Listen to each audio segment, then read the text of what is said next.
All for being here. Regent Okiki is out of state and is joining us virtually. I think this is a bittersweet moment for all of us, as this will be the last meeting of the Midwestern State University Board of Regents. When we began discussing the possibility of joining the Texas Tech University system in early 2020, we didn't know what the outcome would be. But here we are, 4 weeks from becoming the 5th institution in the Texas Tech University system. Later in the meeting, we have an item related to the transition, and at that time, regents who wish to comment as our time on the board comes to an end will have an opportunity to do so. As always, this meeting is being live streamed in closed caption as required. Each regent and presenter has a microphone so that we can be heard in the room and online. Please remember to press the button on your microphone when you speak and press it again when you aren't speaking so we don't hear any background noises. Ms. Gaynor, please introduce the individuals around the room.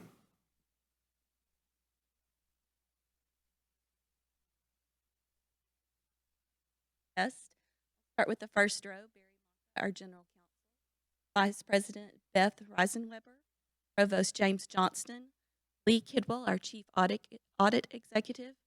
Behind her is Vice President Fred Dietz, Vice President Keith Lamb, Karen Moriarty from the Faculty Senate, Reagan Foster with the Staff Senate, Vice President Tony Vidmar. Behind him is Valerie Maxwell and Anna Daughtry from our Budget Office, Controller Chris Stovall, Athletic Director Kyle Williams, Austin Stroud from our Student Government Association, Associate Vice President Kyle Owen, and then on the back row we have Wichita Falls Police Chief Manuel Borrego and MSU Police Chief Patrick Coggins, AJ Lopez, Assistant Director for Digital Marketing, Jennifer Smith, Executive Assistant to the President, and behind the screen we have Ryan McGowan and Richard Elliott from IT.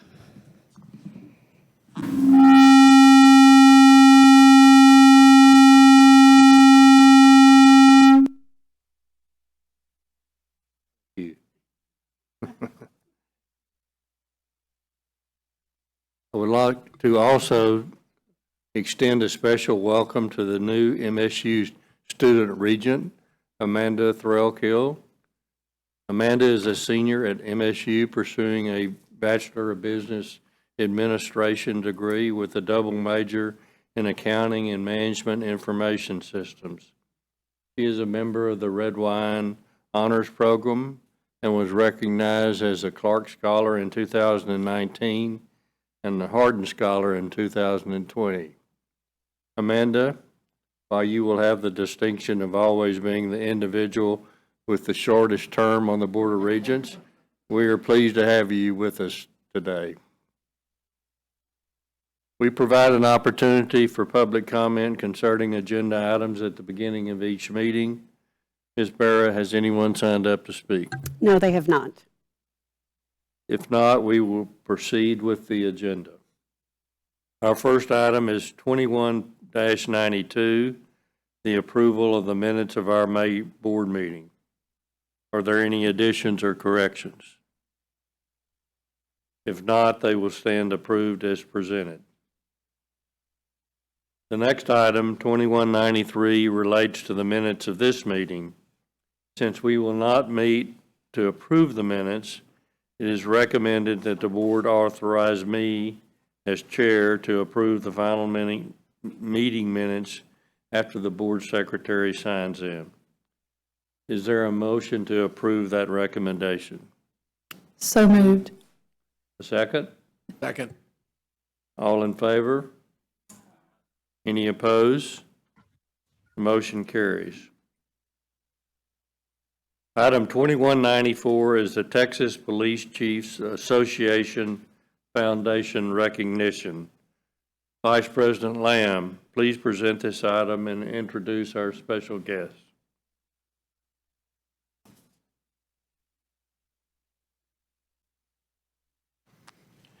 Good morning, and thank you. It's good to be here with everyone today. In 2016, early 2016, when Chief Patrick Coggins began at MSU, we talked about some type of formal recognition for the department. And then, over the last 5 years, under his vision and his leadership, the department has become a model police department in higher education. And so last year in 2020, our department, under Chief Coggins' leadership, entered the formal recognition program with the Texas Police Chiefs Association Foundation. This past spring, they were awarded formal recognition, and it is absolutely my pleasure to introduce a representative from the Texas Police Chiefs Association Foundation, Chief Manuel Borrego of the Wichita Falls Police Department, to present this recognition.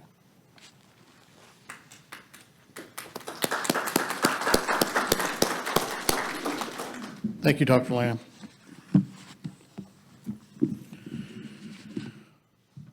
Honorable board members, staff, and students of Midwestern State University and guests, good morning. My name is Manuel Borrego. I'm a member of the Texas Police Chief Association and the Chief of Police here in Wichita Falls, Texas. I'm honored this morning to be representing the TPCA and the Recognition Committee.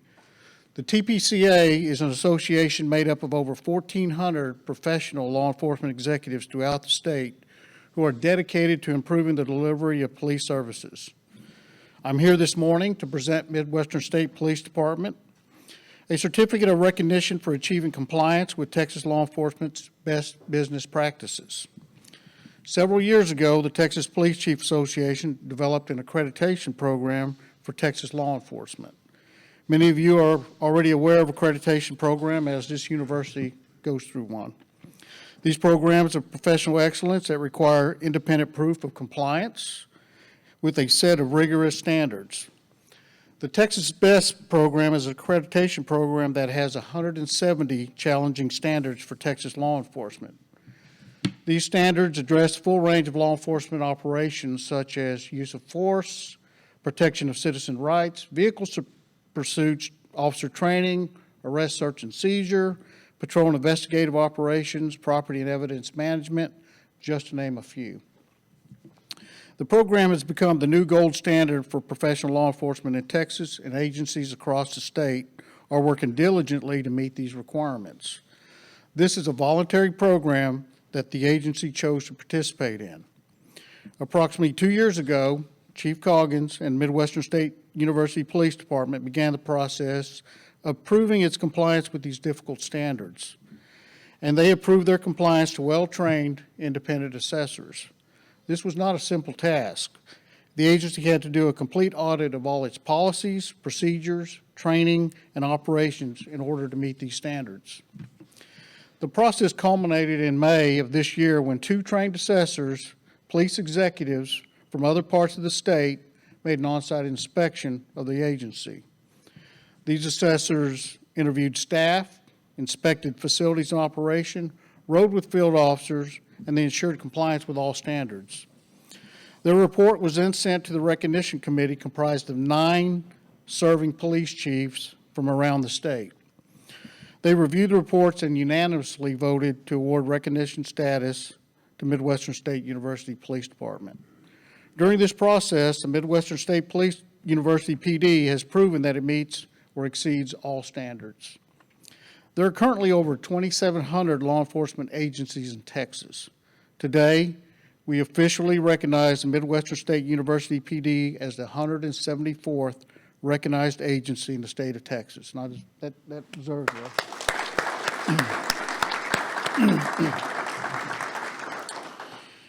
And what does this mean to you as a university?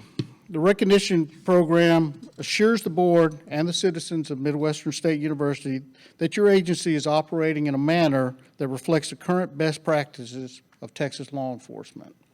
It means your agency is one of the best in the state. The certificate we present this morning is a symbol of professional excellence. However, the real value of the program was in the process that the agency and the university went through to attain it. And this is not the end of the process. The program assist the agency in maintaining compliance with the standards. The agency will submit annual reports and analysis to assure continued compliance. And then in 4 years, we'll be back for another on-site inspection to ensure the agency is continuing to comply with the standards. Your police department has proven to trained and independent assessors that they are one of the best in our state. You should be very proud of their accomplishment.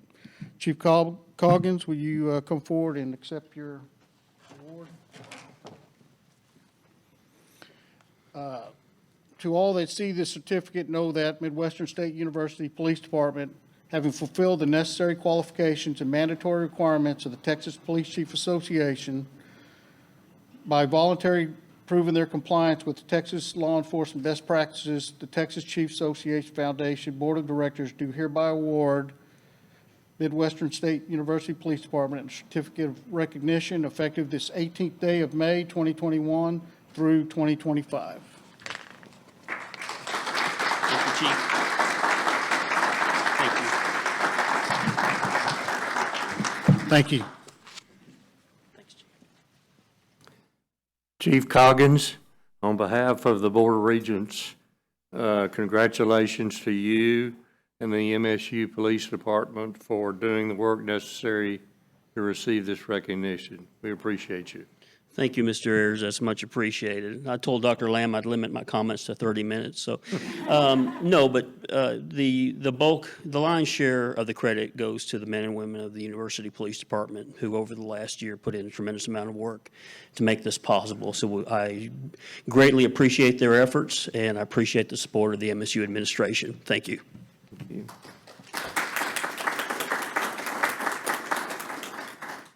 Chief Borrego, thank you for joining us today for the presentation. We will now move on to committee-related matters. Regent Marks, please present the enrollment management, academic, and student affairs matters. Thank you. Our first item is 21-95, Faculty Report.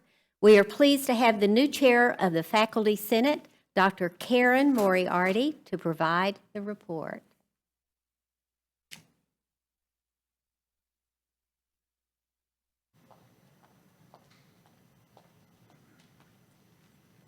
Good morning. Morning. It's my pleasure to be here today. It'll be a short report. So since our last board meeting, many of the faculty have finished the spring semester, took off on some much-needed vacation time, and getting rested for the upcoming fall semester. During summer, we continued to review some revised policies and new policies for the university, and we were especially pleased to be able to review the revised tenure and promotion policy that will be coming forth. We want to recognize Dr. Capps and the committee for the work that they did, and we feel that the new policy is reflective of the values that the faculty have. We continue to monitor the pandemic, of course, like everyone. Especially of concern are those working in the health sciences because they have students out in clinical areas. And of course, our goal is to keep the faculty and the students and the staff safe. So we'll be monitoring that. That'll be a challenge, I'm sure. The last thing is I would like to read a resolution of appreciation for Dr. Shipley from the Faculty Senate, dated today. Whereas President Suzanne Shipley served as the 11th president of Midwestern State University from August 2015 with plans to retire on August 31st, 2021, she was the first woman to hold the position of president in the history of the university. And whereas President Shipley was a transformative leader who did not know the meaning of status quo, she sought out and fostered relationships with students, staff, faculty, and community members to positively influence the university's mission.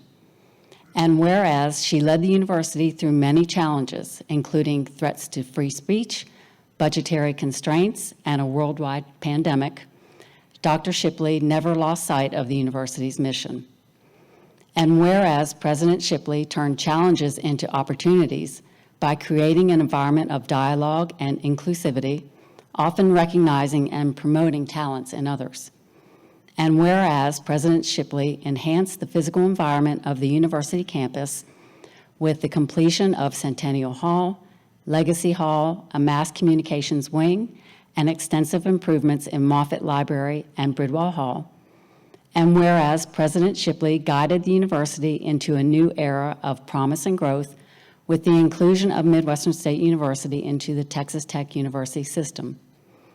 And whereas throughout her 6 years as president, Dr. Shipley consistently engaged with the campus community at a level considered to be an exemplar model among university presidents. And whereas Dr. Shipley consistently honored the faculty's primary role in promoting educational excellence, now therefore be it resolved that the Faculty Senate of Midwestern State University expresses its deep and sincere appreciation to President Suzanne Shipley for her years of service.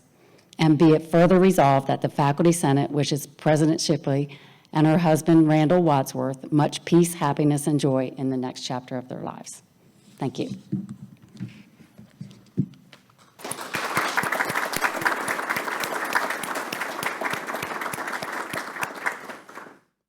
Thank you, Karen. Our next item is 21-96, Staff Report. Ms. Reagan Foster, Staff Senate Chair and World Traveler, will present the staff report. Good morning. Staff Senate has been in the process of concluding our election process. We too have been involved in lots and lots of policy changes. I don't know what Barry's going to do now that all of the policy changes have been approved. There's a sense of excitement on campus as we focus on the start of the new fall term, the return of face-to-face interactions like we're having today, traditions like homecoming and fall sports actually being played in the fall. They're all welcome events to being back on a college campus. Staff members have been busy planning for our return to our new normal.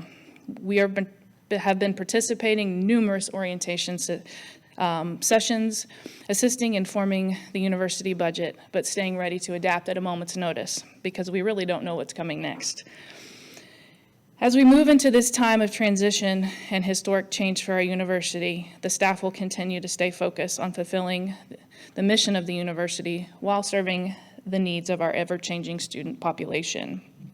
I would like to personally thank Dr. Reisenweber and her staff for finding creative ways with her funding to make improvements to our campus and finding needs to be served, and that's been a really welcome thing to happen over the summer. I've been honored to represent the voice of the staff to this body on numerous occasions since 2014. I'm personally grateful to our regents that have served this institution since 1954. Your focus has always been on our students, our faculty, and our staff, but more importantly, the academic mission of this institution. I have often had the privilege to have one-on-one conversations with some of you about specific things facing our university. Your authenticity and dedication to our institution have been the cornerstones of the success of our institution, and I am personally grateful for the time and the things that you have done to volunteer for this body. The representatives of the governance groups, SGA, Faculty Senate, and Staff Senate, were honored to join President Shipley in signing resolutions expressing our appreciation to each member of the Board of Regents. I believe the resolutions have been presented to most of you at this time, but I would like to request that copies of the signed resolutions be included in the minutes of this meeting.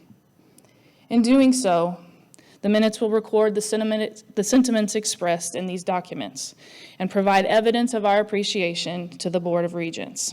Thank you to each of you for your service and the path that you have prepared for the future of Midwestern State University. I was fortunate to be chair of Staff Senate when Dr. Shipley was selected to be our president. It was a great honor to work alongside our first female president.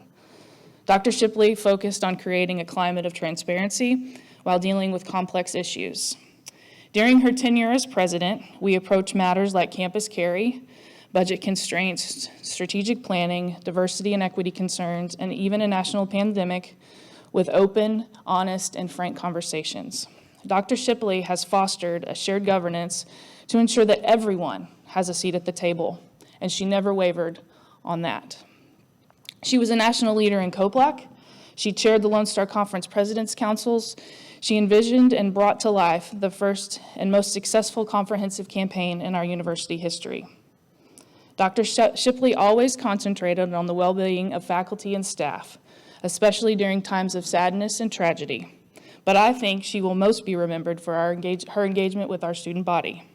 Whether it was taking selfies with students in the cafeteria, being active on Twitter, playing the cowbell with the band, or even allowing herself to be hoisted in a pyramid with the cheerleaders, Dr. Shipley was accessible to our students. In athletics, she made it her priority to congratulate each student athlete, regardless of their sport, and their families on senior day, a time that would end their athletic and academic career. But oftentimes, it was her just taking time out of the week to visit practices, to see the students in the grind of their day-to-day. On behalf of the Staff Senate, I would like to take this time to formally recognize Dr. Suzanne Shipley and her service to Midwestern State University with this resolution.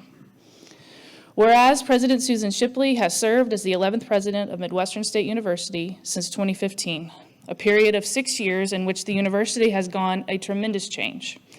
And whereas Suzanne Shipley is retiring from the presidency as of August 31st, 2021, making this her final Board of Regents meeting. And whereas throughout her 6 years as president, Dr. Shipley has consistently promoted shared governance through regular guidance and feedback from students, faculty, and staff at a level of engagement that is far from universal among university presidents.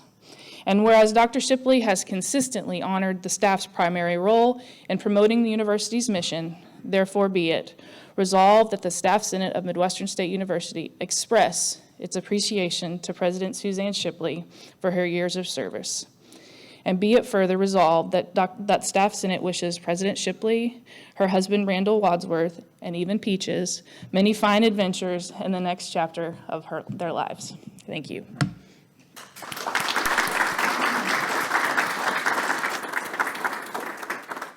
Thank you, Reagan. Item 21-97, Student Government Report. Our new SGA President, Austin Strode, will present the Student Government Report.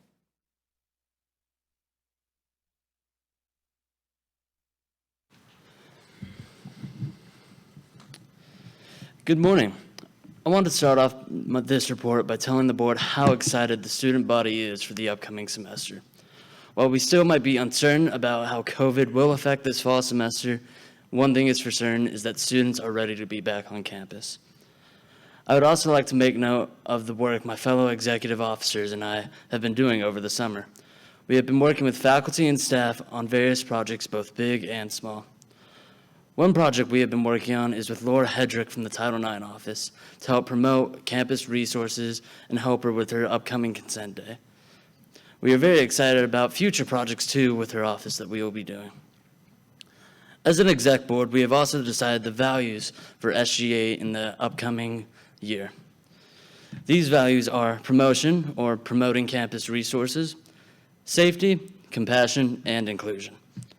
We notice, at least in every single one of our ideas, projects, or just conversations we've had since we have begun our term in office, these 4 terms have been in every single one of them. I'd like to wrap up my report by thanking the board for its service.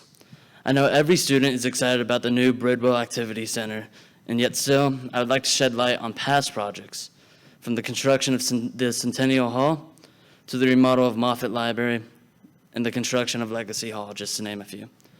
I would also like to thank President Shipley and her service. In my experience, I have found President Shipley to be one of the most interactive members on campus.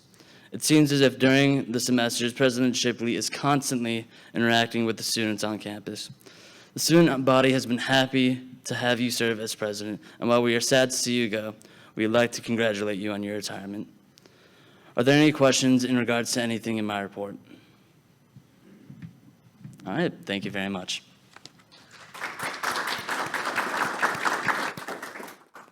Thank you, Austin. Item 21-98, Athletic Report. Mr. Williams' report is in the board book, beginning on page 22 for your information. He will bring us up to date on athletic matters and answer any questions we may have. Kyle? Good morning. Thank you. Normal, I love that word, going forward. Obviously, by the way, is there any questions in regards to my report this morning? I would like to, if there are none, I'd like to talk a little bit about, what we're doing and certainly the intent going forward. Football reports this weekend, and we're excited. And certainly we've got some, pardon me, some issues to overcome, and we will do so as far as what the next steps are. But we're excited about the intent to play all our fall sports, and certainly our spring as well. So we, again, got some things we got to overcome, and some things like that that we will certainly take head on and try to get it done. So if there are no questions as far as the board book is concerned, I would like to talk to you a little bit about the NIL, which has been passed July 1, name, image, likeness. The NCAA and the Supreme Court has now certainly given the opportunity for our athletes to make money endorsing folks and vendors and corporations, and social media certainly is part of that. We are in the process of working with Barry, Maka, and the tech system. They've already had issues at tech. We've not, I can honestly say, we've not had any folks come yet to say, okay, what do I got to do? Because there's a process that we'll have to overcome and the other part of that, whether you like it or not, we need to embrace this. And so I've told our coaches, certainly, and that we need to embrace this. It's an opportunity for kids to, again, make money on their name, on their image, on their likeness. And so with that, there's just a lot that comes that we don't know exactly how that's all going to turn out. But we're in the process, again, and we've had some meetings with tech as far as what they're doing as well. And again, we'll put policy in place and go from there. And so it's here, much like the portal, which is an opportunity for kids to put their name in a portal and transfer to another institution if they'd like. Honestly, it's all about the student athlete right now as far as the NCAA is concerned. And again, I embrace that. We're in that business. And so we will make sure that everybody knows exactly what to do and going forward. And you've already probably heard that the Alabama quarterback has already made $1 million without even taking a snap. And so I don't know that we'll have that situation, but we will be fully prepared for what's coming next. So any questions?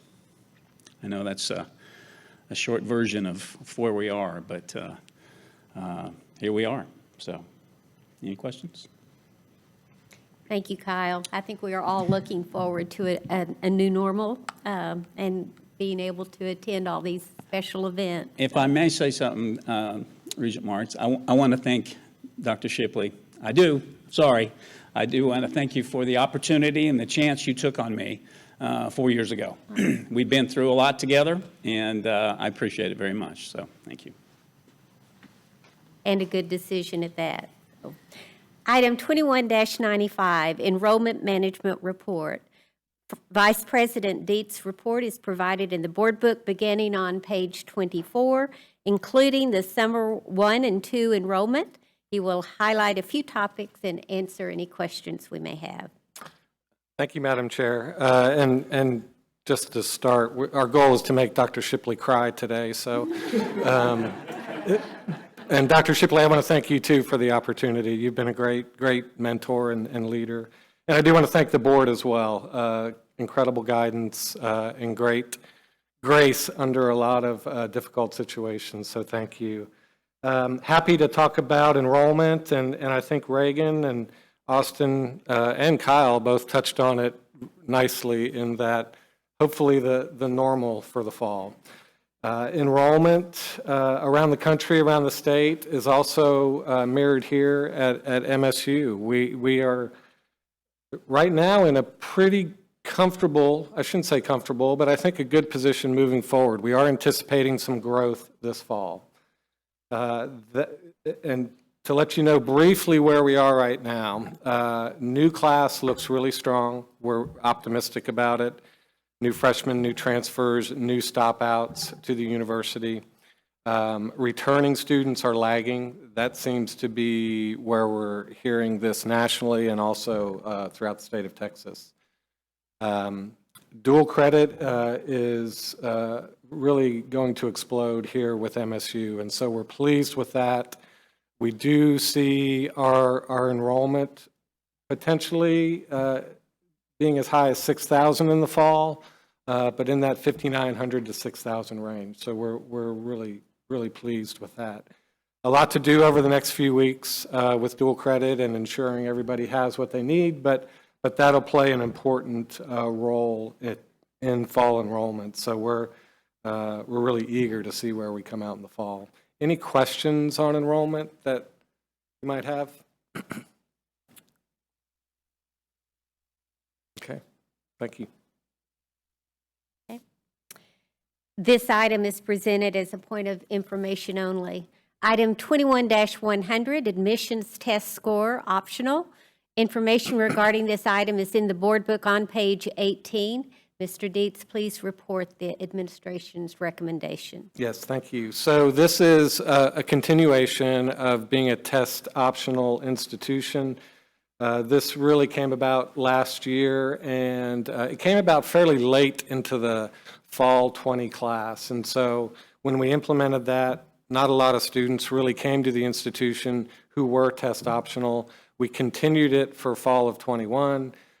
We need to take really this year, this fall and spring, to see the impact of being test optional, how students are performing who came to the institution who did not have an SAT or ACT. And so that's where we want to continue the test optional for spring, also summer and fall of 22. I will say, I don't think this is going away at any point. I think this will stay with institutions around the country. It's certainly staying within Texas. Our colleagues are remaining test score optional moving forward. So we're interested in keeping it moving forward and then taking some time this year to research its impact on the institution. Are there any questions? Thank you. Chair Crosno, I move approval of this item as presented. We have a motion. Is there a second? All in favor? Aye. Any opposed? Motion carries. Item 21-101, August 2021 graduation class. The administration recommends approval of the candidates for August graduation as presented. You can find them beginning on page 27. There are 266 students on the list compared to 247 students in 2020. Chair Crosno, I move approval of the list of candidates as presented. We have a motion. Is there a second? All in favor? Aye. Aye. Any opposed? The motion carries. Item 21-102, approval of 2022-2023 academic calendar. The proposed academic calendar is shown in the board book on pages 31 through 33 for approval, and Vice President Dietz is available if there are questions. Do anyone have any of those questions? If not, I move approval of the academic calendar as presented. We have a motion. Is there a second? All in favor? Aye. Any opposed? Motion carries. Item 21-103, Academic Affairs Report, Doctoral Programs Update. Provost Johnston's report on our doctoral programs is provided in the board book on page 19. Dr. Johnston will provide us an updated information.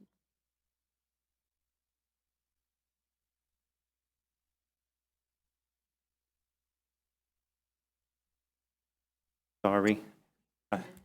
Sorry. I'm going to have that T-shirt that says you're on mute. I don't think I'll ever get past that. I want to take my opportunity also to publicly thank Dr. Shipley for her leadership and for mentorship of me in this leadership role. And thank you as a board for the opportunity to be part of the courage and the vision and the leadership you've provided for this university. So thank you very much for that.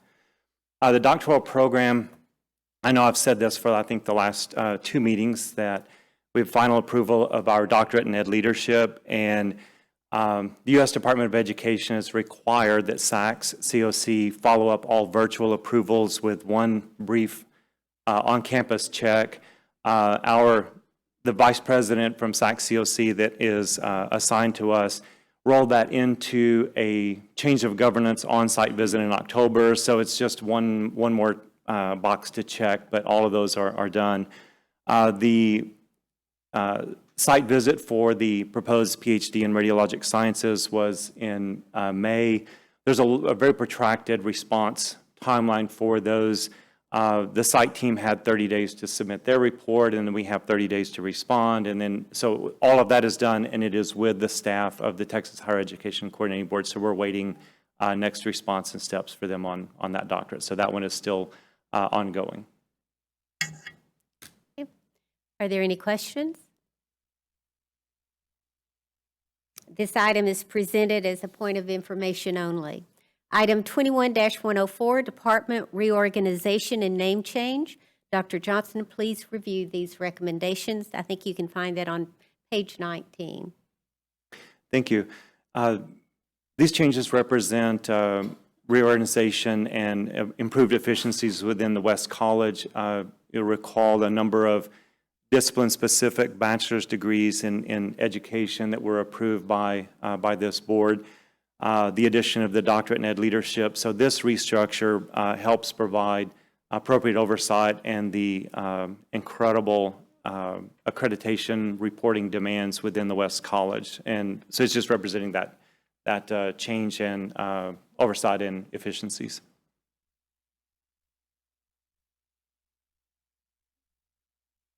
Any questions? Chair Crosno, I move approval of the Education Department reorganization as presented. We have a motion. Is there a second? All in favor? Aye. Any opposed? Motion carries. Item 21-104, proposed addition of academic degree program. Again, Dr. Johnston, please review the recommended new degree. Thank you.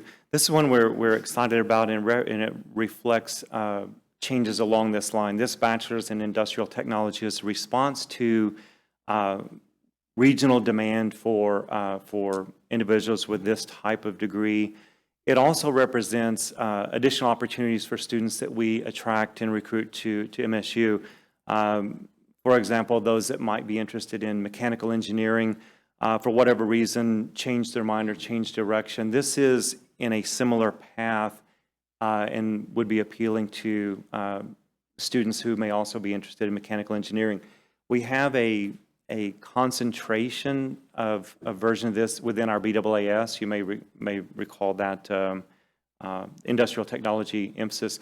But this is an in-person, face-to-face degree on campus, a primary pathway degree option for students here. So again, very excited about this opportunity and finding options in high-income earning fields, high-demand fields for students that come to MSU. Any questions? I'll just make a comment that it's always exciting to me to see this item and the next, and we're adding new degree programs and minors and expanding the university. And I just applaud you and your team for doing that and exploring what options are out there as we continue to grow. So. Thank you. Any other comments or questions? If not, Chair Crosno, I move approval of this new industrial technology degree program as presented. We have a motion. Is there a second? All in favor? Aye. Any opposed? Motion carries. Item 21-106, proposed addition of academic minor. Dr. Johnston, please review this recommendation as a new minor. Thank you. Here too, we've, in the years I've served as provost, we've focused on creating a series of signature minors that have appeal to a range of degree offerings on campus. Again, to answer that question of what the student may want to use that degree for, and provide things like this to increase their flexibility, their marketability once they graduate. So this minor is open to a number of majors across campus.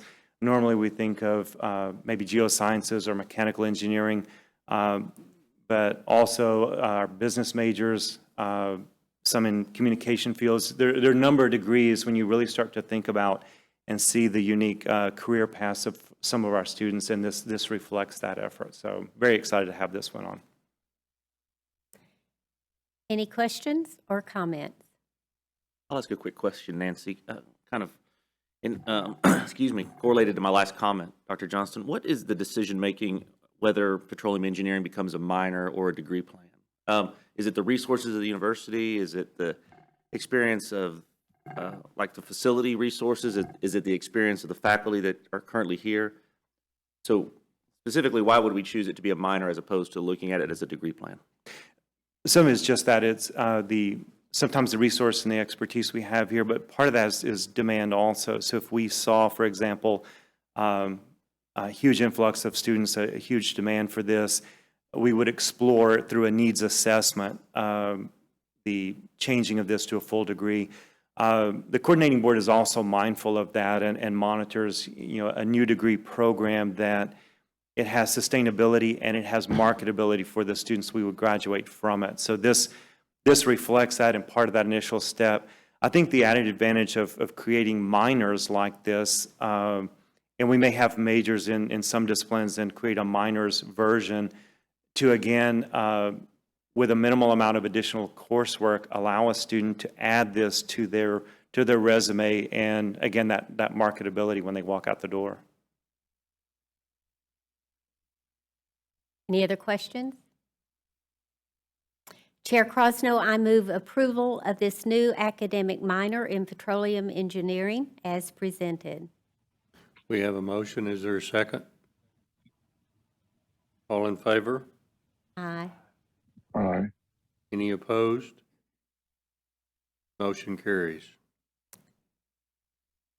May I also add how excited we are that these two academic degrees are here. I think it's an excellent fit for the community, and Warren, I bet you're in agreement with that. I think seeing what we have is not only you're paying attention to what's going on in the university, but in our community needs as well. So thank you. Thank you. Thank you. And credit to the faculty that once you encourage that imagination, creativity, and the cross-campus collaboration to make things like this a possibility. So very much appreciate their efforts and buying into this. Thank you. Item 21-107, low producing programs. Provost Johnson, please review the information regarding the two new MSU programs identified as low producing and the administration's recommendations related to these programs. Thank you. These actually you may find familiar. The coordinating board looks at a rolling 5-year average of the number of graduates from our each undergraduate and graduate degree program offered. These two programs consistently make that list because they are taught within existing coursework and existing resources. So there are no additional cost to the university. It has appeal to a number of students that we have on campus, oftentimes falling just below this 25 graduates in a 5-year, rolling 5 years. So we ask each time this is identified to continue these within our offerings. And again, there's no additional cost to universities, so there's no impact, negative impact to continuing to offer these degrees to the students that find them attractive and want to earn that degree. Any question? James, is there any time limit to how many times these can be extended? Or, I mean, I think this is not the first time these two programs have come up. Is there any concern that if it continues like this, that they'll just say no? Not so far. We've done this several years running, and each time we present the same response, pointing out that these have no financial impact to offer them. Dr. Silverman at the coordinating board has not expressed any concerns each time we've presented these. So I don't see any at a point where they would just say no. If we were doing this and we were expending other funds or university resources to try to keep this going, I think that would be a very different answer. But because we can do that within the normal offerings, I don't think it would be a problem. Any additional questions or comments? Chair Crosno, I move approval of this item as presented. We have a motion. Is there a second? All in favor? Aye. Any opposed? Motion carries. Our next item is 21-108, Wichita Falls Museum of Art at MSU Advisory Board. The board book contains the names of individuals recommended for appointment or reappointment to the Museum Advisory Board, found on page 38. Chair Crosno, I move the Board of Regents ratify this action as recommended by the administration. We have a motion. Is there a second? All in favor? Aye. Any opposed? Motion carries. Item 21-109, Wichita Falls Museum of Art at MSU, change in bylaws and statement of support. With the transfer of MSU to the Texas Tech University system, changes to the advisory board bylaws and statement of support were necessary to align with policy and practices of the system. The advisory board was overseen by the Board of Regents. With this change, the oversight moves to the university president. The change meets our accreditation standards and also is in line with system policy. After September 1, additional museum policies will be reviewed and verified for compliance with the system. If there are no questions regarding this item, Provost Johnston, or if there are, Provost Johnston's available to respond. Any questions? Chair Crosno, I move approval of this item as presented. We have a motion. Do we have a second? All in favor? Aye. Any opposed? Motion carries. Regent Marks, would it be all right if we brought Fed back for a question I have about a topic you presented on when it's appropriate? Okay. I'm sorry, I couldn't hear what you raised. Oh, okay. Would it be all right if we brought Fed back for a question I have regarding a topic that he discussed earlier? Sure. Sure. It should be just a quick question. Thank you. So regarding the standardized testing, so this is something that I'm really interested in, the outcomes, and I'm really looking forward to kind of hearing more of the details about, I guess, the student success without having that information. Is there a broader discussion nationally about, I guess, the criticality of standardized testing, having kind of gone through this period without having that information and the benefit of, having those assessments? Yeah, so nationally it is quite a topic, and I think what schools are finding is that going optional with your test scores helps those students who are underserved typically, and that grade point average and class rank, but particularly grade point average, are more of an indicator of a student's success versus an SAT, ACT. So are there discussions about, I guess, the necessity of the testing going Yeah, forward? How do they feel about that? Yeah, you know, it's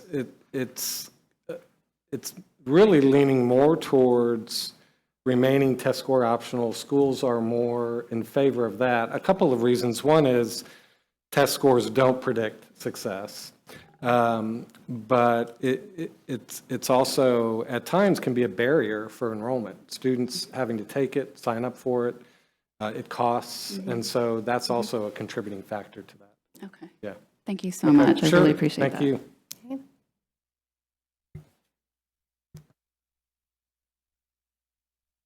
Regent Marks, do you have anything else to present? I do not. This completes my report. Thank you.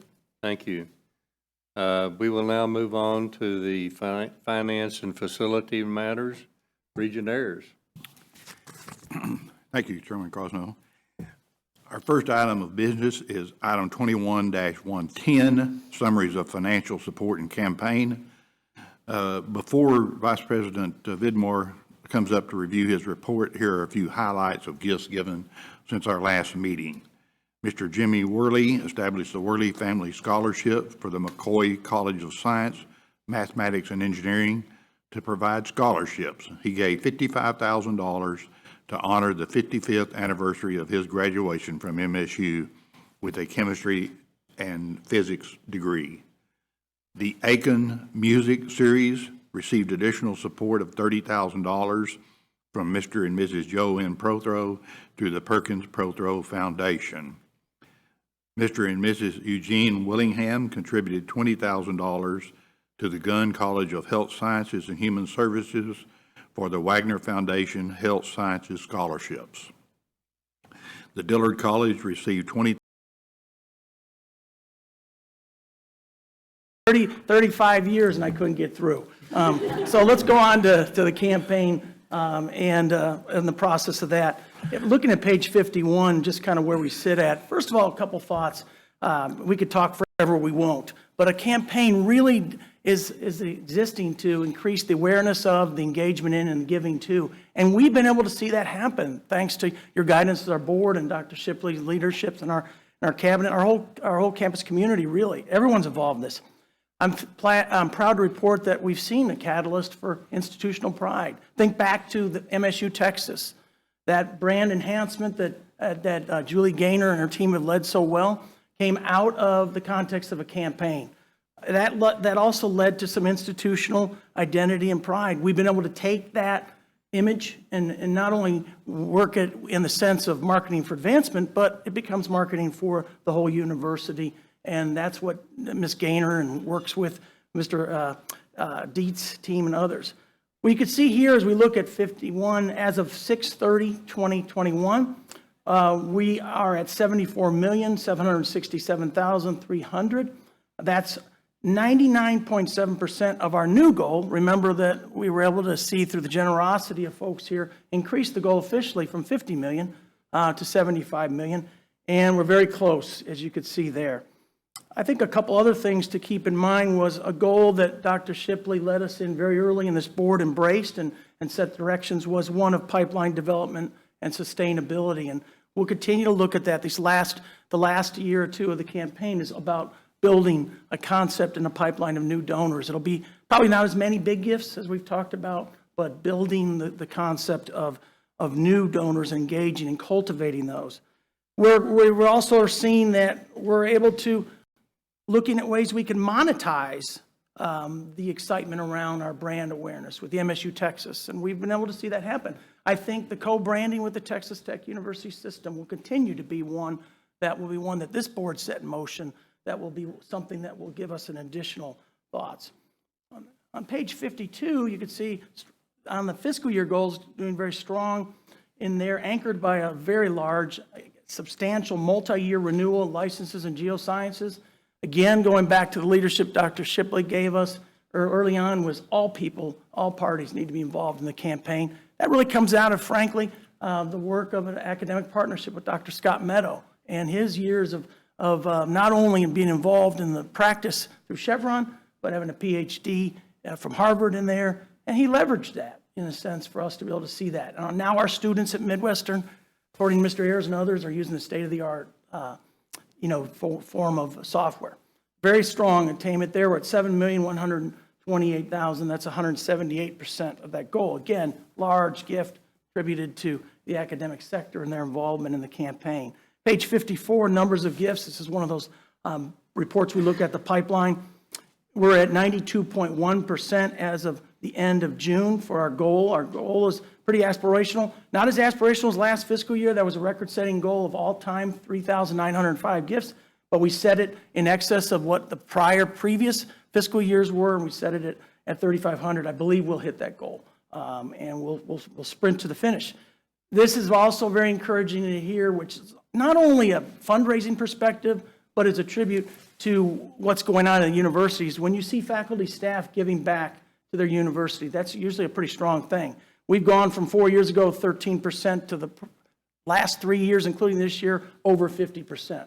Last year we finished at just shy of 56%, and we're going to sprint to the finish and try to beat that by just a little bit of hedge there. So we'll see how that goes. Very exciting. You'll hear more about it as time goes on of our centennial celebration. Julie Gaynor's leading a team of multifaceted folks on that. Our centennial celebration will pay tribute to our past, celebrates the present, and envisions the future in ways that I think will be a lot of fun, a lot of meaningful interaction, and a lot of memories. So we look forward to that. We have a theme, Spirit Always Bold, which comes from our cool fight song. And you're going to see a lot more of that, Spirit Always Bold. And you'll hear a lot more about the centennial. I don't want to steal the thunder on that. Plus, we have a lot to cover. A couple Saturdays ago, I was edging in my yard, and I checked my phone. I was getting a drink there, a break there, and I saw an email from Warren Ayers and copied Dean Stambaugh. I said, I better look at that one. So I picked up my phone and looked at that, and it was announcing a commitment through the Wichita Falls Area Community Foundation Donor Advice Fund that Mr. and Mrs. Ayers have of $200,000 to the Dillard College of Business, $150,000 into a business analytics scholarship endowment, and $50,000 to create a Dean's Excellence Fund to allow Dean Stambaugh and his faculty to be able to rise to that occasion of what they saw as a pressing need in business analytics. Proud to report that I think there's already over 20 students involved in that progress. I'm also very proud to report, as our leader, Dr. Shipley, never misses the opportunity of looking at data. She said, run the data and let's see where we stand on the campaign. And as of 8/3, we have exceeded 75 million. In part, thanks to many gifts, including the heirs, 75,038,983. That's officially as of 8/3. So real exciting times on that. Thank you, Warren, and thank you, all of you. This board took it upon themselves to be all involved and led in that direction too, and we don't take that for granted. I'll entertain any questions you have. Well, may I say, wow, woohoo, way to go. That's amazing. Thank you. Congratulations. Thank you, Tony, for your report. As a reminder, in your packet, there is a list of folks for you to send thank you notes to. There are also cards on the table for you, so please pick up and get those thank yous written to those that are assigned to you. Our next item of business is item 21-11, financial reports. The administration recommends acceptance for the April, May, and June financial reports. Are there questions about any of these reports?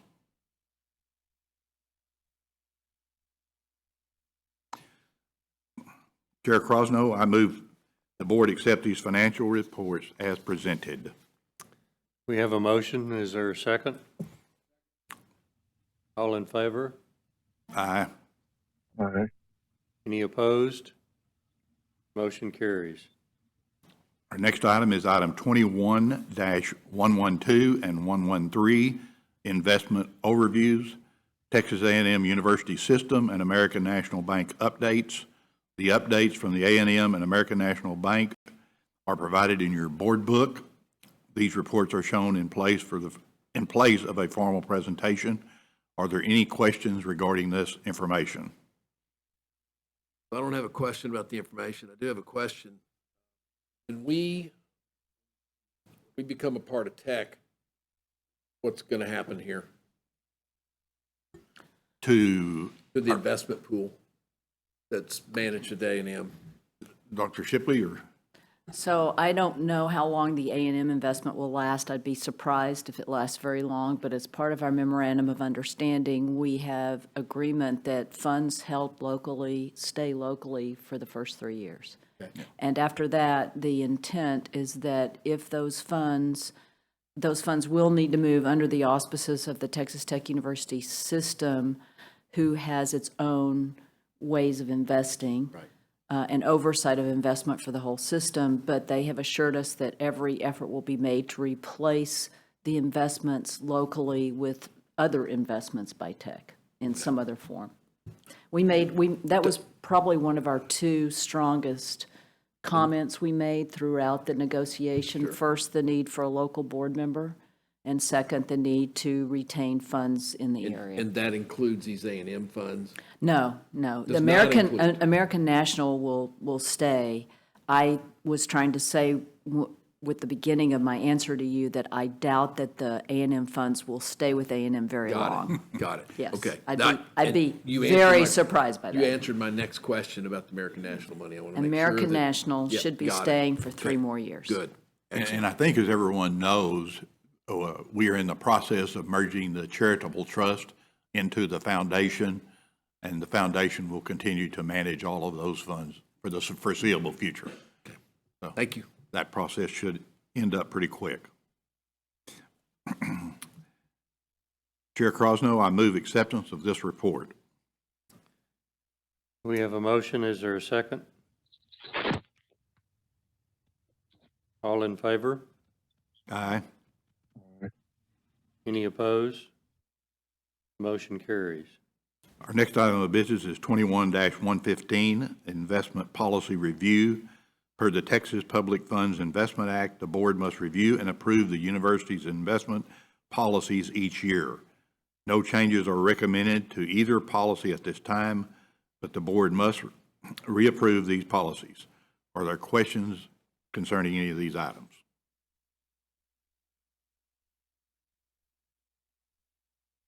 Chair Crosno, I move approval of the 2 investment policies as presented. We have a motion. Can we have a second? All in favor? Aye. Any opposed? Motion carries. Regent Ayers, I just want to make sure that the vote before this one was for acceptance of the investment report, not the 2 overviews from A&M and American National, but the university's investment report. Yeah. And everyone understood that. Okay. Thank you. Our next item of business is 21-116, salary title, and position changes. The reports of personnel changes are presented for information only, and the salary, title, and position changes are presented for ratification.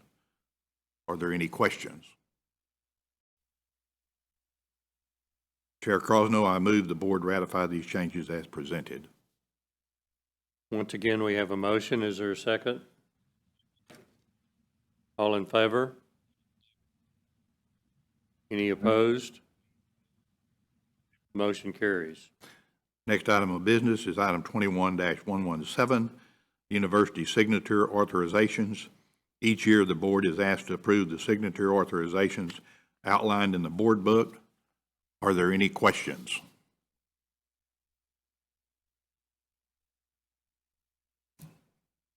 Chair Crosno, I move approval of this item as presented.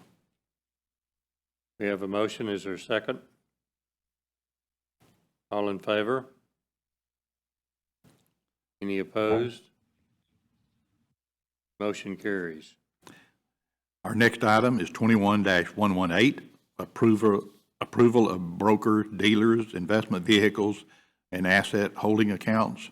Each year, the board is asked to approve investment entities, and the administration recommends approval of this list provided in the board book.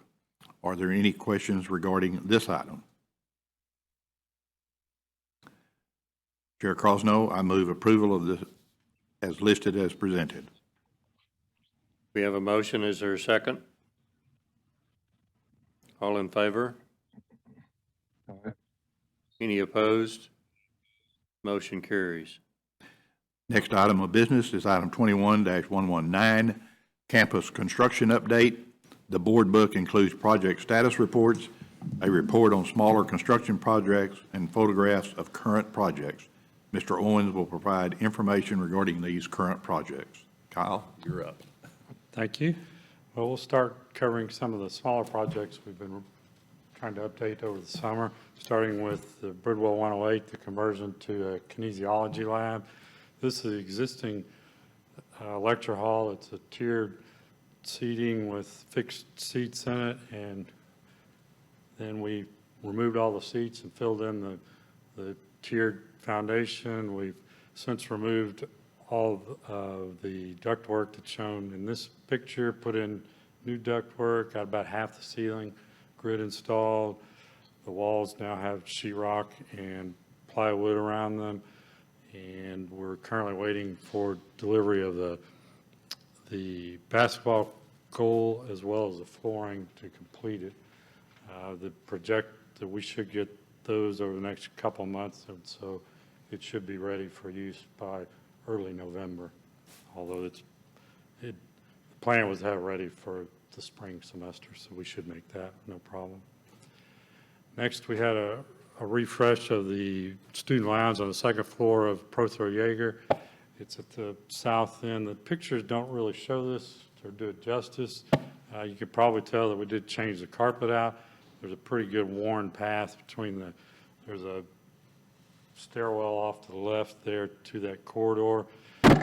So it definitely was in need of being replaced. We also changed out all the ceiling tile and put in LED lights as well as painted the area. We've ordered furniture for it. However, just with the delivery on a lot of things, some of that will be stretched out through, I believe it's mid-September before it'll get installed in this area, but we'll put it in when it gets here. So. In C105, a drawing studio at Fame Fine Arts, they had a exhaust hood over a work table that was fairly ineffective, and so we've replaced it with these 3 blue snorkels, as I call them, fume arms, that you can place closer to the workpiece and should be much more effective at removing noxious fumes from the area. We're also going to replace the lights in this area with LEDs. That project should be through within about a week and a half. And in D.L. Ligon, there's several classrooms we've done some kind of minor upgrades on. 131, this 1970s vintage furniture we're buying new. Unfortunately, I just learned this morning that we won't get all that furniture in until mid-November. So it'll stay like that for a little bit longer. We did change out the lights to LEDs and painted the door frame that was pretty chipped up. There's a lecture hall 223 that the ceiling tiles were pretty, let's just say they need to be replaced. And so we did, as well as changed out all the lighting to LED. And can't tell that well from this picture, the marker board's way past its life, and we've ordered a new one there that will again be in early September for replacement. I should add that the ceiling tile aren't here yet either, but we will work around the class schedule to get those installed in September.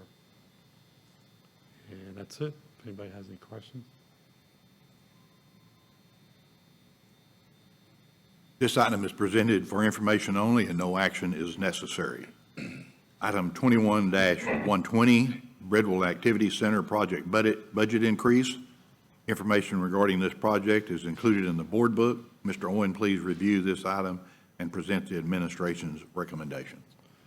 Okay, we're requesting that the budget increase from $5 million to $5.67 million for the reasons shown, starting with upgrades to the Greek suites. Part of the design process was to allow them to make changes if they wanted to improve the finishes within their suites. So they've done that, and but it does come at a cost. We also trying to upgrade some of the cafe area as well as the western side of the building, add some hardscapes, and we've also had to replace a heat exchanger due to the freeze in February.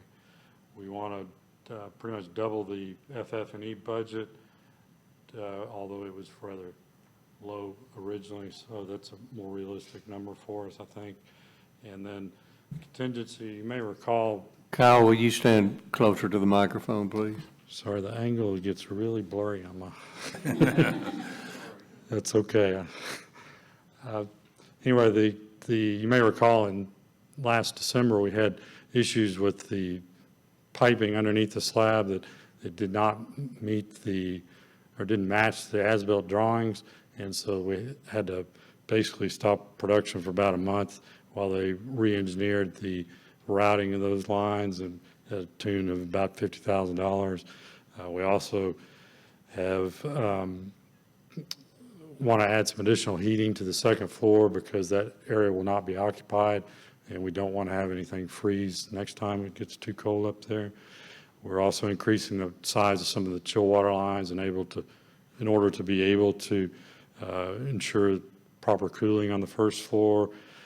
When they put in the elevator shaft and pit, the as-built drawings from 1988 showed the water line in a different location, but we found it under the pit, and so we had to redirect it. And then we also added some more power to a few areas in the building. And as a consequence of the increased construction fees, the architect gets their share too, so we've added a line for that.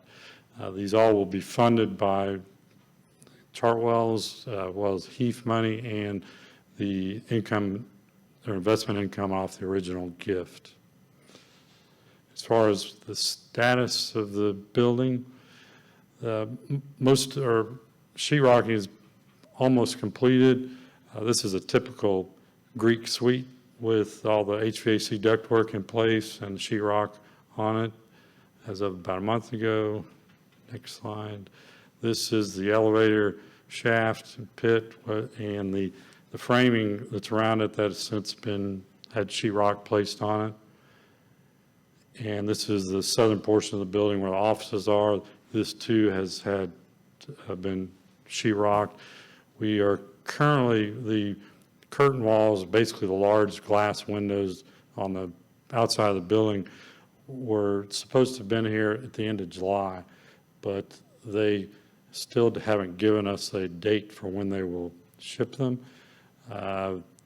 Apparently the manufacturer, the two reps for the manufacturer, both of those guys are in the hospital with COVID, so we can't even get an update, but we're guessing that they'll be here by the middle of September.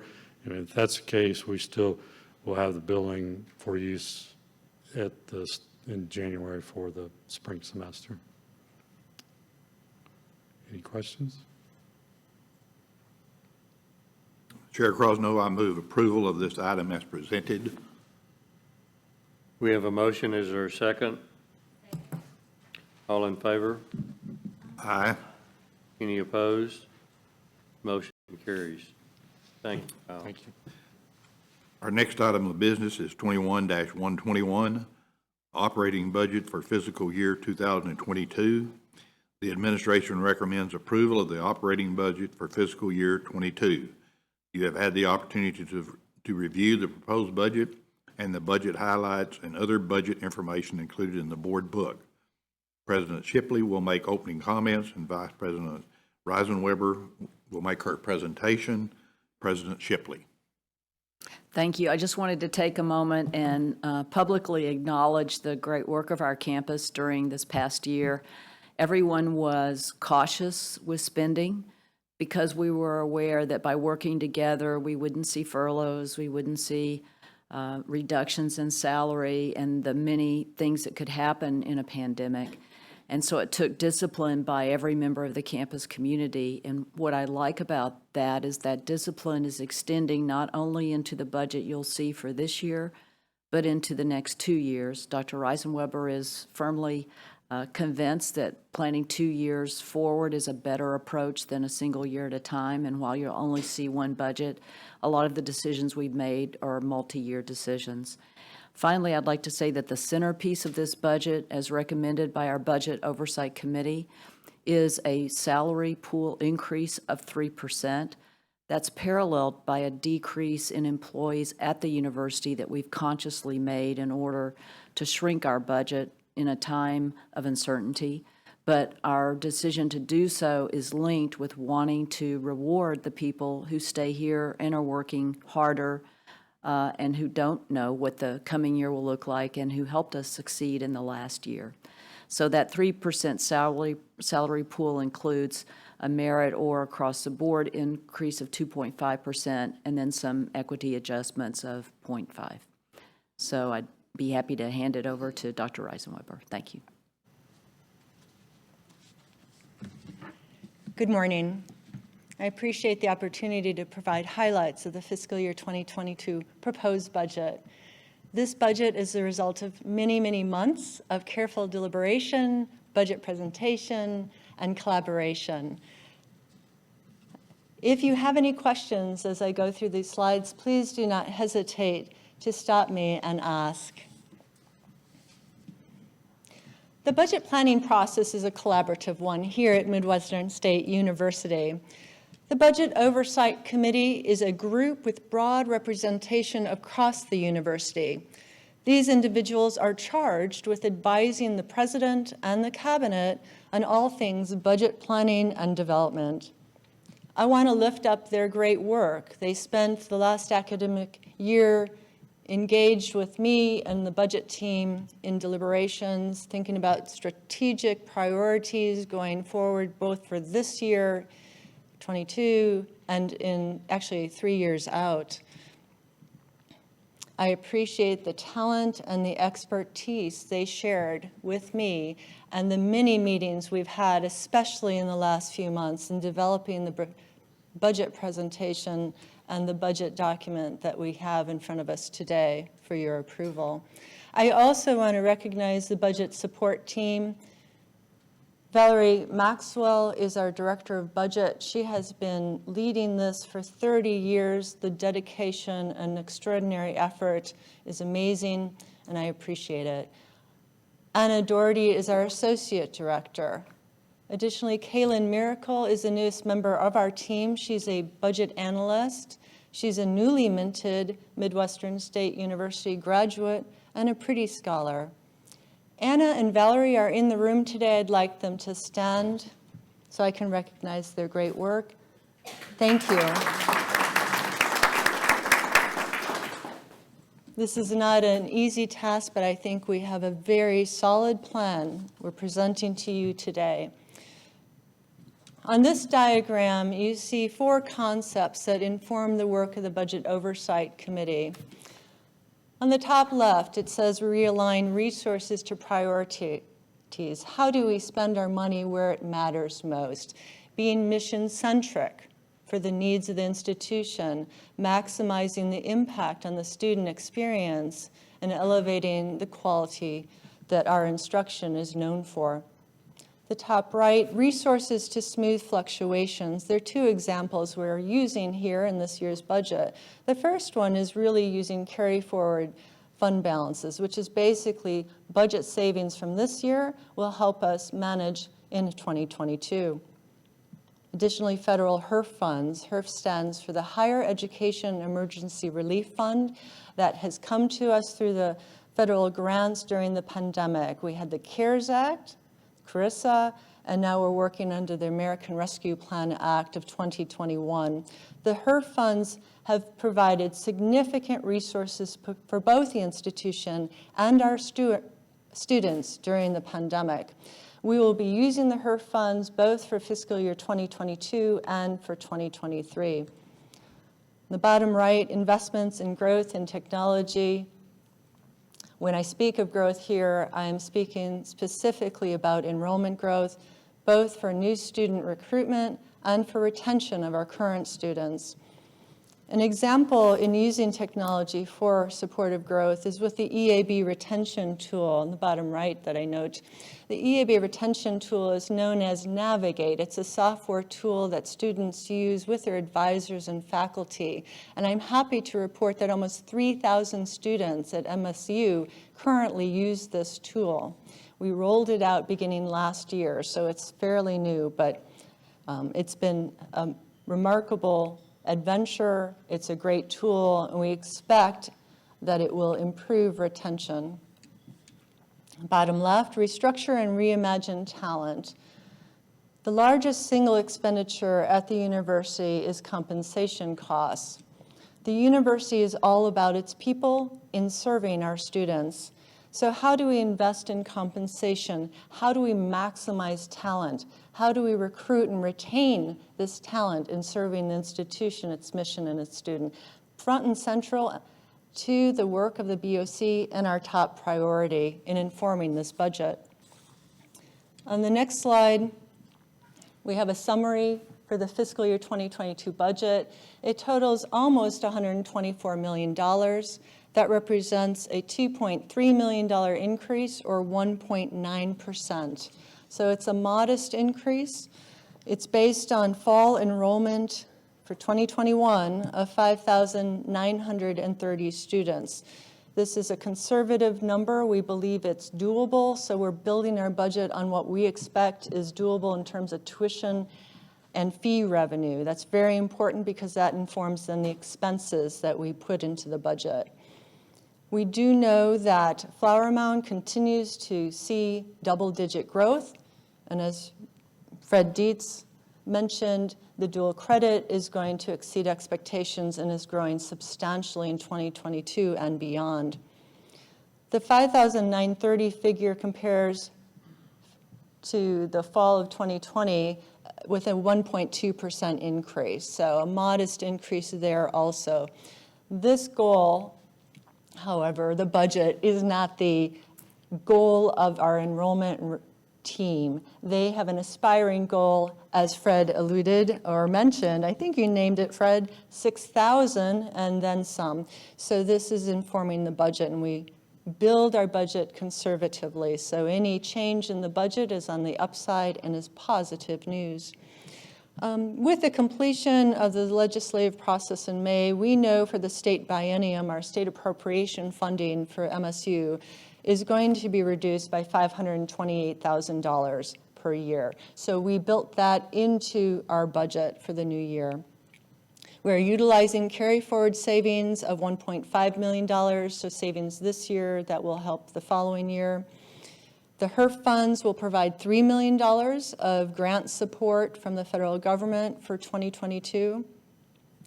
And the last bullet point refers to our capital HEAF investments of $4.9 million. HEAF is the Higher Education Assistance Fund. It really helps for our long-term assets. I will be talking about that at the end of my presentation in more detail.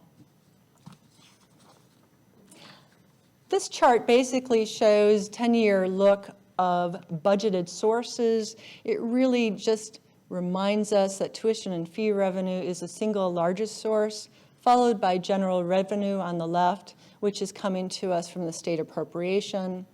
On the far right, restricted funds is the third one. And if you look, the last 6 years on the chart for restricted, it's growing. And it's directly related to the success of the capital campaign and the generous, ongoing support we have from our donors. It's substantial, it's significant, and it's showing up on that chart right there. The uptick then for 2022, the purple bar for restricted, includes the HERF grant from the feds. The next slide is a pie chart that shows percentages. So the tuition and fees, 41% of the total budget. In the blue section on the top right, 25% is coming to us from state appropriations. And then third one, which is at lighter blue, is 21% representing restricted funds. So almost 90% of our budget is from those three resources. On the expense side, this bar chart shows that 10 years again of budgeted uses of funds. If you take, and it's sort of small there, the faculty, staff, and fringe benefits, if you combine those, they would be off the charts. And that's because compensation, as I mentioned earlier, is the #1 expenditure item at the university. The second one is scholarships. You can see that's quite substantial because we are helping our students through scholarships, through financial aid, for them to be able to pursue their college aspirations here at MSU. And so that's very important to help our students in their success and in their future. On a pie chart viewpoint, the blue section, salary and wages, combined with benefits in the red section, that's almost half the budget. 49% is compensation. The green segment there, 23% represents scholarships. So you can see that's the largest portion of our budget. In summarizing the $2.3 million increase that's proposed to you today for the fiscal year 2022 budget, that $2.3 million, we have key investments shown on this schedule. The top one is our top priority as informed by the Budget Oversight Committee. $1.3 million is going to support faculty merit pool of 2.5%, along with faculty promotions and a small equity pool, which will help faculty with salary compression issues.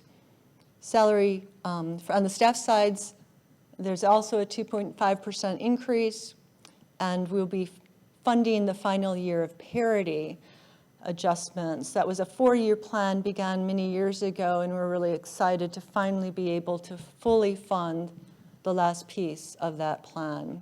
So as President Shipley mentioned, if you were to look at the numbers, it's 3% increases for both faculty and staff overall, 2.5% on the merit, and then with the other segments of it. So really substantial and important for funding in the new fiscal year. Scholarship and financial aid, $300,000 increase. That's really for merit financial aid, and then also student athletes. The strategic and net new positions, it's only $100,000. There's a lot of work being done to reimagine, restructure, reorganize. How do we serve our students today and in the future? What's the best and most impactful way to do that with the talent we have and need? That was a net of $100,000. And then finally, $600,000 are for a variety of items, including the retention software that I mentioned earlier, Navigate system, and then diversity, equity, inclusion initiatives that we're funding in response to the strategic plan that the board approved at its meeting in May. I'll mention more about the debt service reduction when I talk about HEAF, but that's the overall view of our budget. On the next slide, I know the board in its past has been interested in full-time equivalencies, so how many benefit-eligible positions we have. The fiscal year 2022 budget includes almost 728 positions. That's an increase of 4.33, 3.5 for faculty, and not quite 1 for staff. The faculty positions are actually, we see them growing needs in political science, education, and nursing. So I think. Thank you. Thank you. Chair Crosnell, since there are personnel-related items we will address in executive session, we can hold action on this item until then. Okay. I'd like to ask one question. On the HEAF funds, I presume that we're not projecting that we're going to have that going forward. So how do you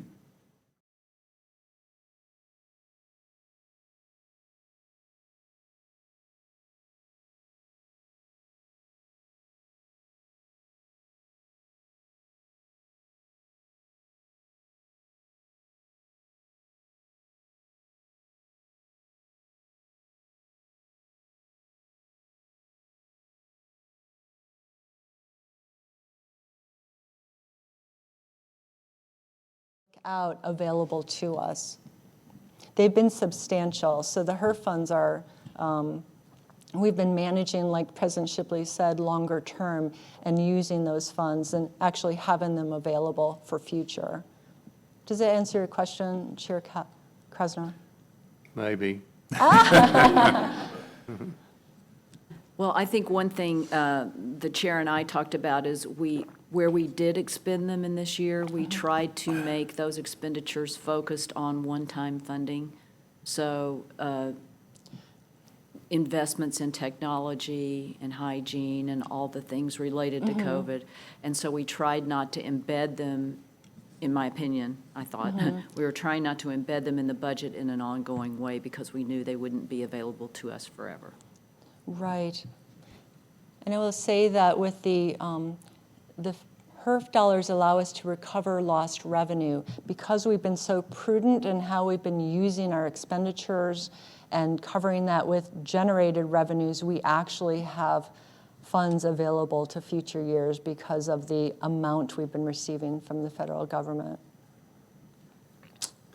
Well, It's complicated. I presume that if we go back to normal, that some of the lost revenues will regenerate, so to speak, that, that may be helpful too, so. That's right. We are focused on growing the revenue and enrollment, for sure. Thank you very much.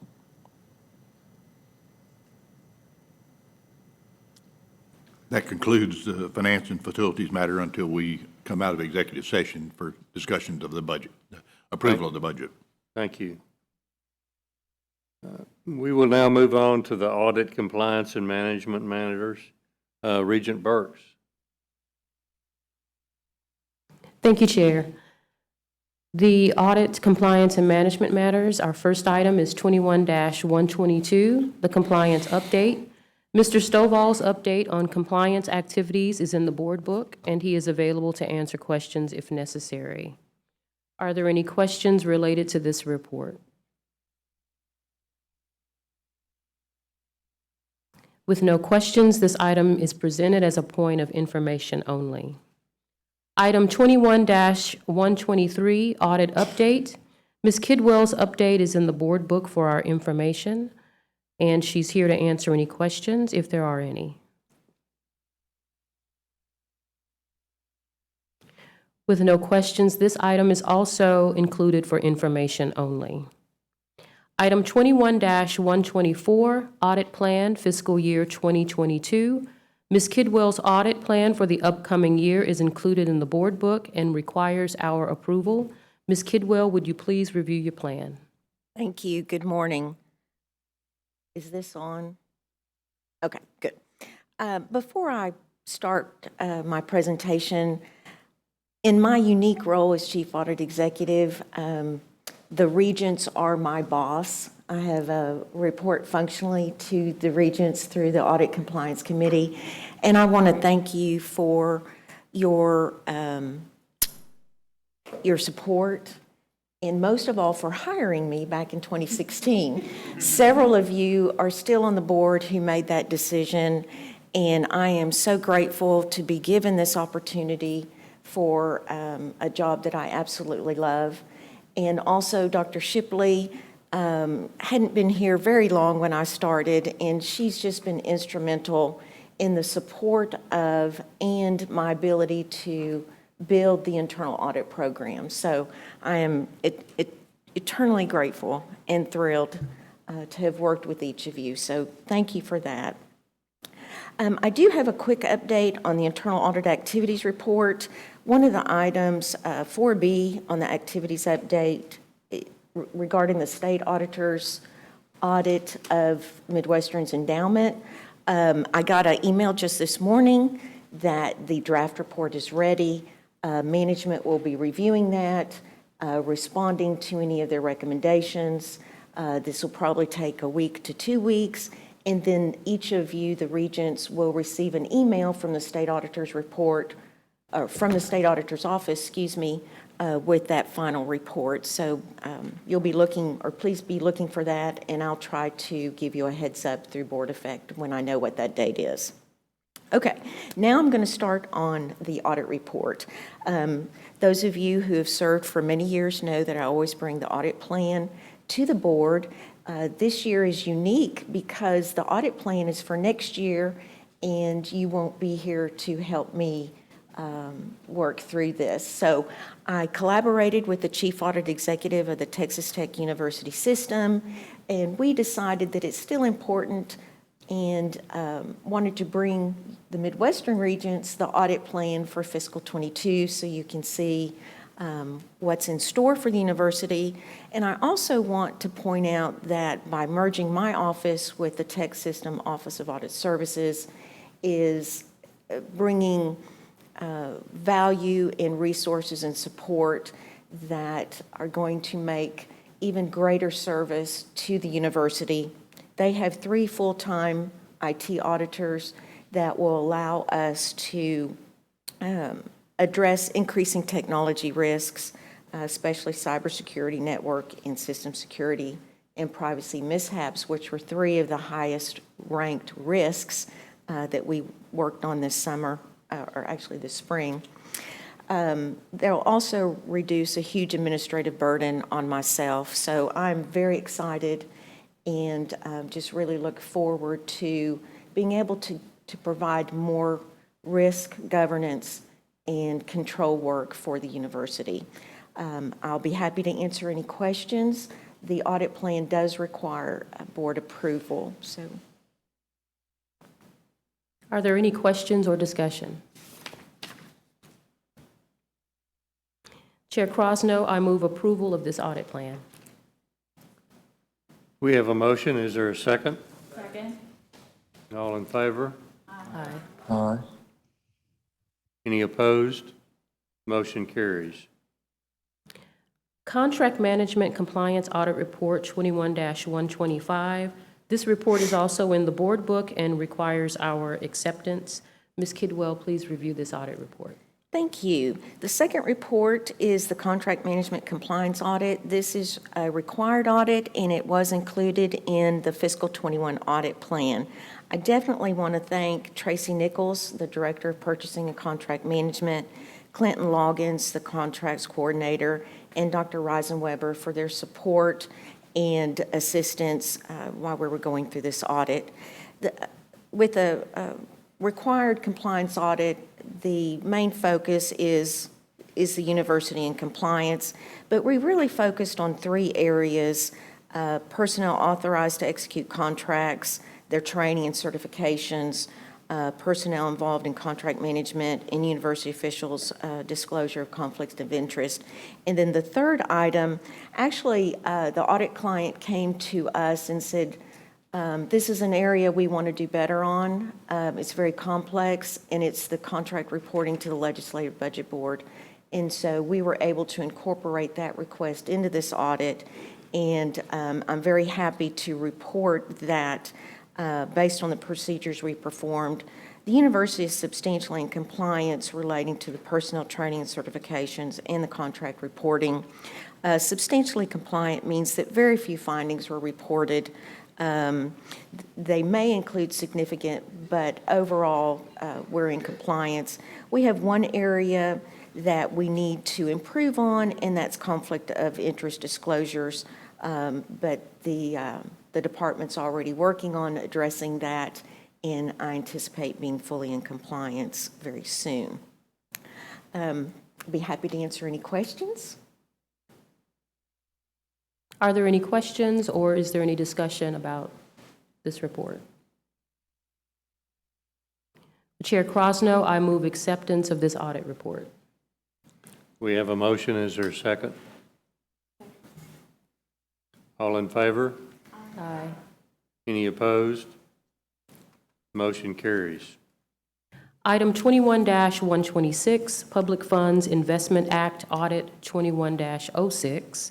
The board book provides information regarding this audit that is required for 2021. Due to the timing of the completed audit, the administration requests authorization for the chair of the board, working with the chair of the Audit, Compliance, and Management Committee, to review and accept this audit report no later than August 31st of 2021. Ms. Kidwell is here with us to answer any questions about this matter. Are there any questions? Chair Crosno, I move the board approve this item as presented. We have a motion and a second. All in favor? Aye. Any opposed? Motion carries. I believe this will be a good place for us to stop for lunch, and we will continue with this report when we return. We have allotted 45 minutes for lunch and plan to resume the meeting at what time, Debbie? 12:35. Debbie's going to give us some instructions for lunch.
Welcome back.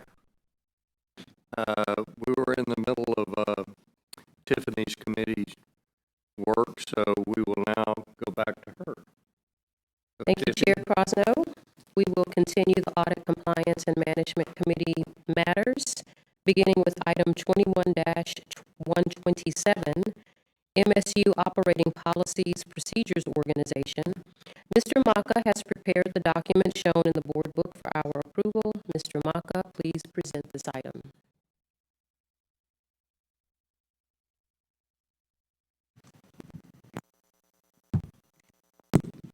Thank you, Regent Burks. The agenda item pretty well explains the purpose of the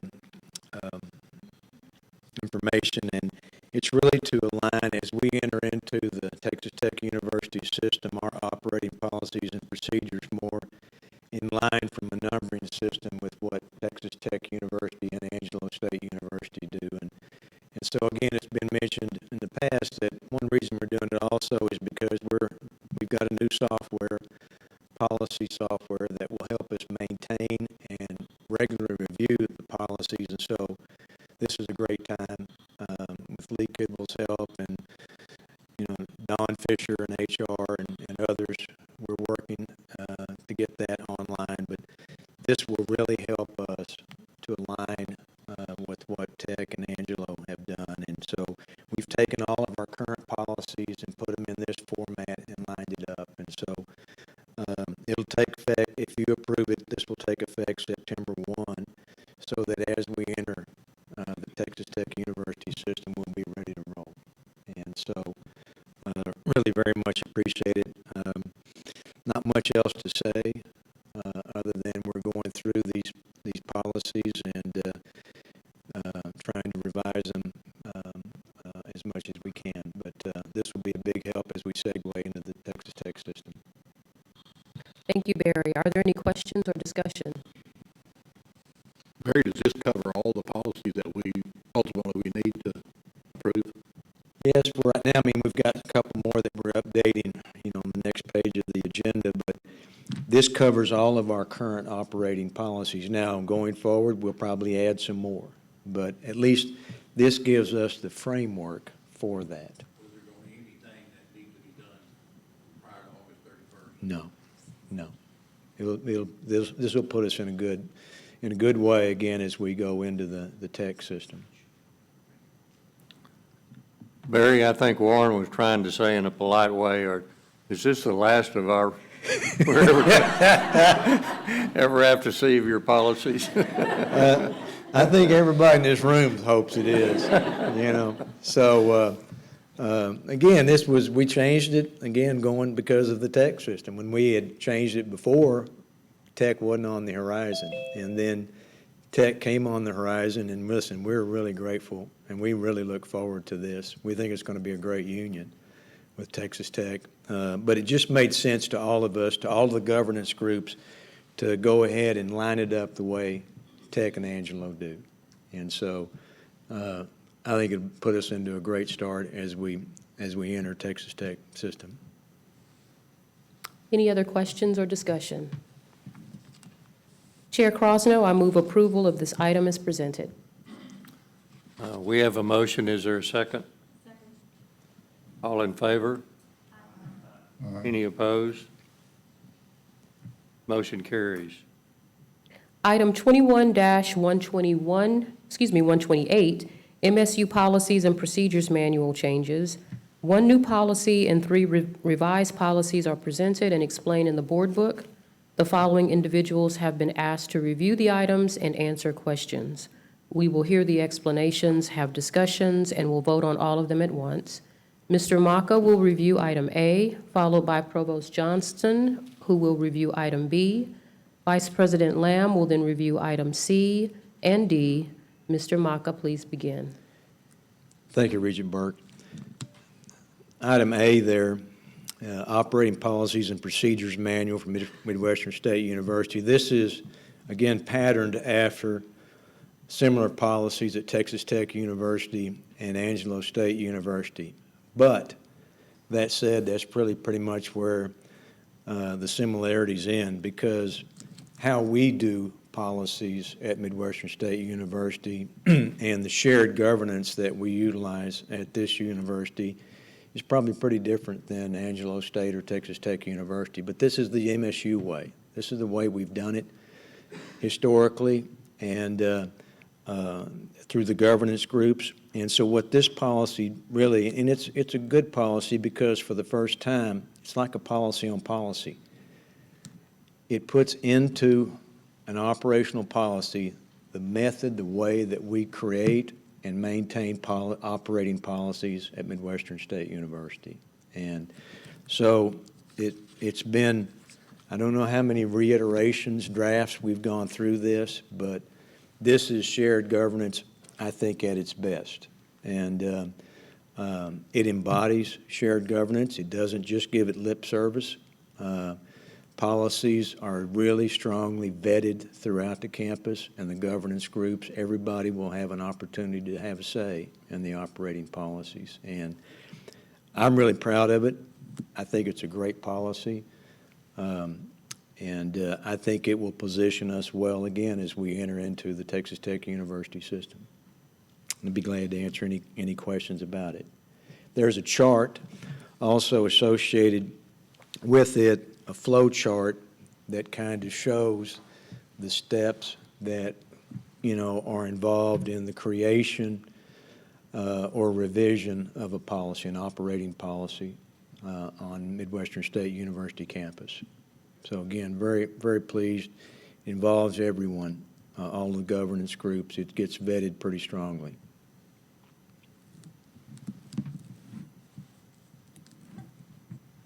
Any questions for Mr. Maka? Thank you, Barry. Thank you all. Provost Johnston.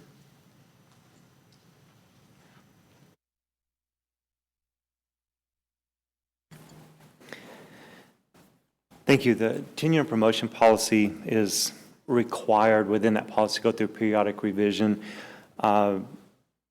beginning with the committee, and again, my thanks to Dean Capps for his leadership of that committee. That allows for input from faculty from all 6 of the academic colleges. That draft and recommendations then came to a policy work group that I created that had representatives from Faculty Senate and the Dean's Council.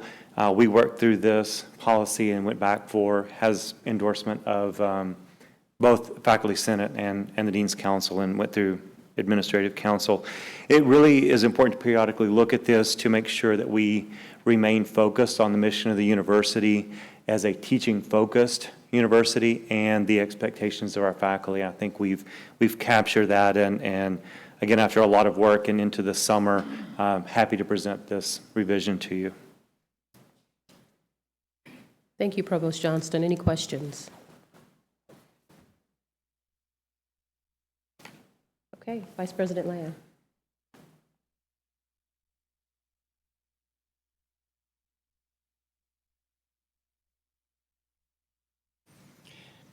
Thank you, Regent Burks. Just a couple of things I want to mention before the policies. This will be the last time that I'm addressing this board, and I want to, like others today, want to thank you all for your service through the years, and for current regents and past regents with whom I've worked, just sharing your time, your wisdom, your guidance in positioning this institution into a position of strength. Very, very grateful. So thank you for your service. Would also like to thank President Shipley. And I know you don't want this, but you're going to get it anyway. So President Shipley has been just incredible for this institution, has been an incredible mentor for me, and I appreciate everything you've done for me over the years, and you're the right leader at the right time for this institution, and Godspeed. Finally, and then I'll get to the policies. I would like to recognize our chapter of Kappa Sigma here at Midwestern. Kappa Sigma, a member of Interfraternity Council, was recently recognized with their National Founders Award of Chapter Excellence. And that's a really, really big deal for this chapter. And what I think the reason I wanted to point that out is We have some really good assets in our Greek system as we move into the Bridwell Activity Center and the Kennedy Greek Commons this coming year. And we are very excited about that facility and about changes in programming that we have that will help build on those assets and strengthen our Greek system even further.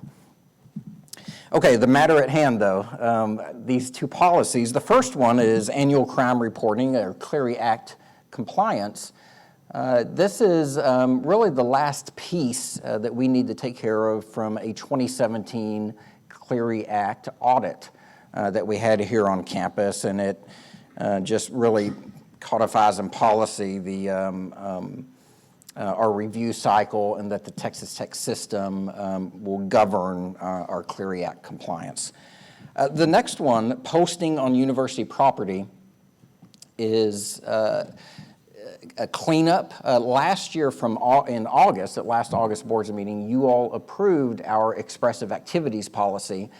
What we found this year is that our handbills and posters policy was not consistent with the expressive activities policy. And more specifically, we did have some limitations that we needed to remove in our postings policy. And so that's what is before you today, removing those limitations and ensuring that our campus community can exercise free speech in their campus postings as well as in their verbal actions.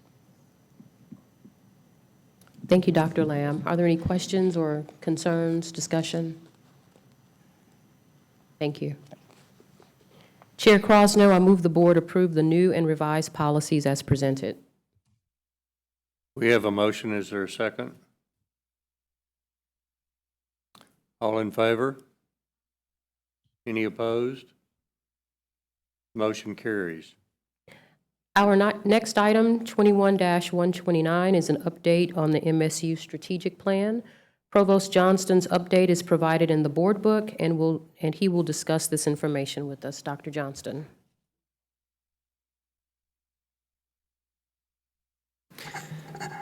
Thank you. We provided a copy of the plan with the progress on it, and just important to periodically revisit this. This is our roadmap, and periodically revisiting and checking on our progress. Last year, you approved updates and revisions to that plan based on direction and new opportunities. It also shows you, I know we bring you all the pieces in this process. So some of the policies that you've approved and where they fall within these 4 broad strategic initiatives, the diversity, equity, and inclusion strategic plan, where that falls and layers in with the university strategic plan, and then reflecting some of the lessons learned from this pandemic, the addition of technology and capability to reach new markets. Some of the things I've had faculty come to me that now are looking at a way to use this ongoing to reach markets, to extend the programs and their offerings. And it's also that technology, and you've seen some of this, is really enriching our on-campus student experience. So just wanted to bring this to you as a report back on our progress for this year in our current strategic plan. Thank you, Dr. Johnston. Are there questions or discussion? I just want to make one comment. When we do planning, we really want to be sure it's not something that sits in a drawer. And I would suggest that this great progress, even from 1 year that you see in blue on this board report, be shared with faculty senate, staff senate, all of our student government, all of our governance groups, and that the diversity, equity, inclusion group also be kept in the loop on how that plan weaves into the strategic plan and is monitored. Because I think this really is a great statement of how planning can drive decision-making at an institution. Yes, I agree, and thank you. And sometimes we get involved with our individual pieces of it. You don't have the opportunity to see the big picture and the overall progress. So yes, great point. Thank you, Dr. Shipley. Any other questions or discussions? Thank you, Dr. Johnston. Item 21-130, Board Resolutions. A resolution recognizing Montez Martinez for his service as Student Regent was included in the board book for our review. Chair Crosno, I move approval of this resolution as presented. We have a motion. Is there a second? All in favor? Any opposed? Motion carries. Regent Burks, do you have anything more to present? I do not. That concludes our report. Thank you. Our next item is 21-131, the University Leadership Report. Dr. Shipley. Thank you. And as Chair Crosno mentioned in his opening comments, it is a bittersweet moment for all of us who are letting go of one way of life for ourselves and for Midwestern State in order to embrace new opportunities for our future. It takes courage to make change that requires such a leap of faith. So as a Board of Regents and University leadership team, we've done our research, we've examined all of the possibilities, we've considered every option, and we believe we've made the best decision for MSU. Our decisions have always been based on information available and our understanding of future developments, and this is no different. I'm very proud of our commitment to align MSU with the Texas Tech University system, even though it requires a brave and capable set of leaders from our broader community to step aside to allow a new group of leaders to help guide MSU's future. I've every faith in our outgoing board to stay involved and engaged in MSU's future, just as I trust the Texas Tech University system leadership to make good decisions going forward. Of course, my own personal decision to take this ending point as my own at MSU Texas was not easy, but I knew it to be the most natural and appropriate timing for all involved. I hope I've always put MSU first and that this instance is no exception. I could not have imagined when I started this position exactly 6 years ago today the enormous fulfillment I would receive in being part of this university's progress. I see very bright days ahead, because the more I learn about MSU, the more I have come to respect and admire it.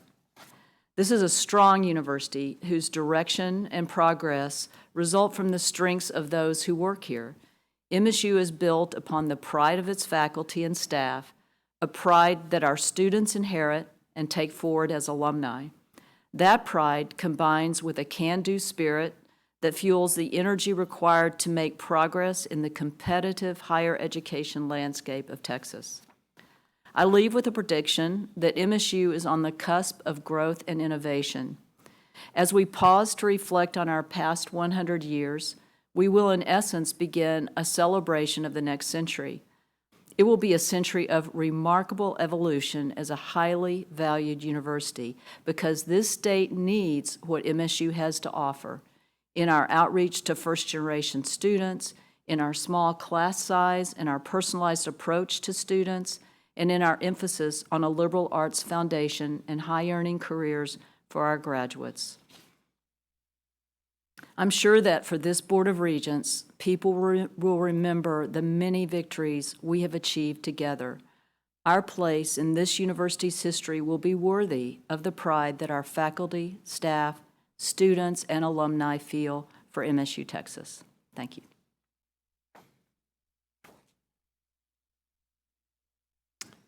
Thank you, Dr. Shipley. Item 21-132, Texas Tech University System Transition. As we worked on the transition, it was agreed that some group could be in place to continue to provide local perspective and input to the university president. It was also important that this group have access to the Texas Tech University system leadership regarding matters that affect the local community. The board book contains the outline of the proposed Leadership Advisory Council effective September 1. We will need a motion, second, and vote on this item, but I'd first like to open the floor for any regent who wants to express thoughts regarding their service on the board in this momentous time in the university's history. So, anybody that would like to, please feel free to do so. I believe Sean said something at lunch that probably speaks for all of us. And this has been one of the most rewarding opportunities I certainly have had, not only for the responsibility of being a good steward for our community, but also as a graduate of MSU and being a good steward of MSU. I think every decision we made was based on making sure that our students were always in our line, as well as the faculty and staff. Suzanne, you're a good friend, and more importantly, that, of course, that's personal, but you have been an amazing president, and I just think you were the right person for this position, and I cannot wait to see what all you're doing during your retirement. But I also think the largest thing that this is a big deal going to Tech, and you all have to know that early on, the first time I heard it, I said, absolutely not. This is our university. This is our community. We want our name. We take pride in being independent. And it was a very short time that I knew that this was the best thing that could happen to our community as well as to our university. And I do hope that our donors, they have and they continue when I run into them, are so appreciative and thankful and excited about what lies ahead. And Kevin, as I mentioned last night, your leadership has been amazing, and we appreciate the way and the time that you've spent. Sean, you were my first president, and I think when you are on here for 13 years, I think one of those reasons was so that we could have a very smooth transition, and I appreciate you for giving your time for all those years, because it certainly has paid off. So thank you.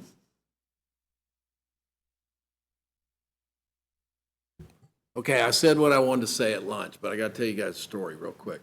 So when we went out and began the search for a new president, when Jesse Rogers retired, we formed a committee. Local folks, board members, staff, faculty, and there's several people in this room that are on that list, and two regents sitting here at this table, and myself. And when we decided to do this, I decided I would take a back seat and let these people make this decision so that we could all do this right, which for me to take a back seat is really difficult. But so we said we're going to do it. We got a response like you wouldn't believe. I mean, we engaged an outside service, outside search firm. I mean, it was spectacular. We had sitting presidents, we had ex-presidents, we had people ready to be president. We had, Kevin, Tiffany, I don't know if you remember, 70 names? Over 100. We skinnied that out and probably narrowed it to 50-ish, and then we narrowed that further to interview 10. No, it was more than that. It was a few more than that. But we got a resume from the president of Shepherd University, Suzanne Shipley, and she said, you know, I'd really like to do this quickly because I'm going to Europe, Germany? South America. I'm going to South America, going out of the country. How about that? And I really want to meet you guys, and I really think I'm the right fit. And I thought, man, okay, great. So we had the interviews at DFW Hyatt, and she was our very first interview of the process. Did you wear your red cowboy boots that day? No, I wore my red suit. Your red suit. But she did tell us she had a pair of cowboy boots. in the process. And then we found out she was from Lubbock. And then we found out that she went to Tech, and we found out that she was a Texas lady. And we said, wow, this is awesome. And we had a great interview. We got done, and we had a break, and I ran upstairs to call my wife just to catch up, just say, hey, it's been, we just finished our first interview. She goes, how'd it go? I said, well, I'll be honest with you. I think we just found our next president. We haven't talked to anyone else. We've looked at resumes, but I said, this individual, I didn't tell her you're a woman. I just said, we found the next president.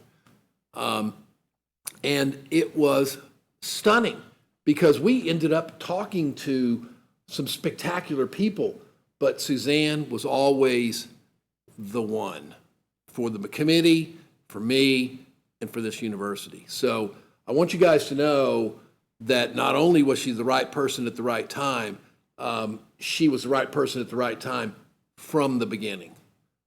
She's been spectacular for this university. She has led this university unwaveringly through some interesting times, interesting issues.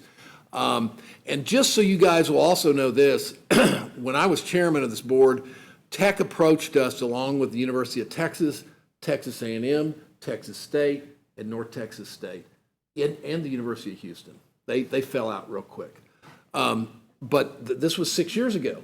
And they all approached us, and Dr. Rogers and I met with every one of them patiently. Texas State was the most persistent, without a doubt, and told them, we don't need you, you need us.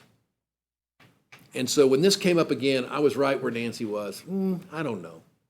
But I told Suzanne in a private meeting, I said, it's different today than it was 6 years ago, and we may need them as much as they need us.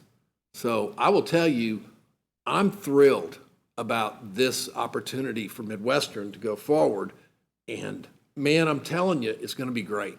It's going to be a great thing for this town and a great thing for this university. So I'm done.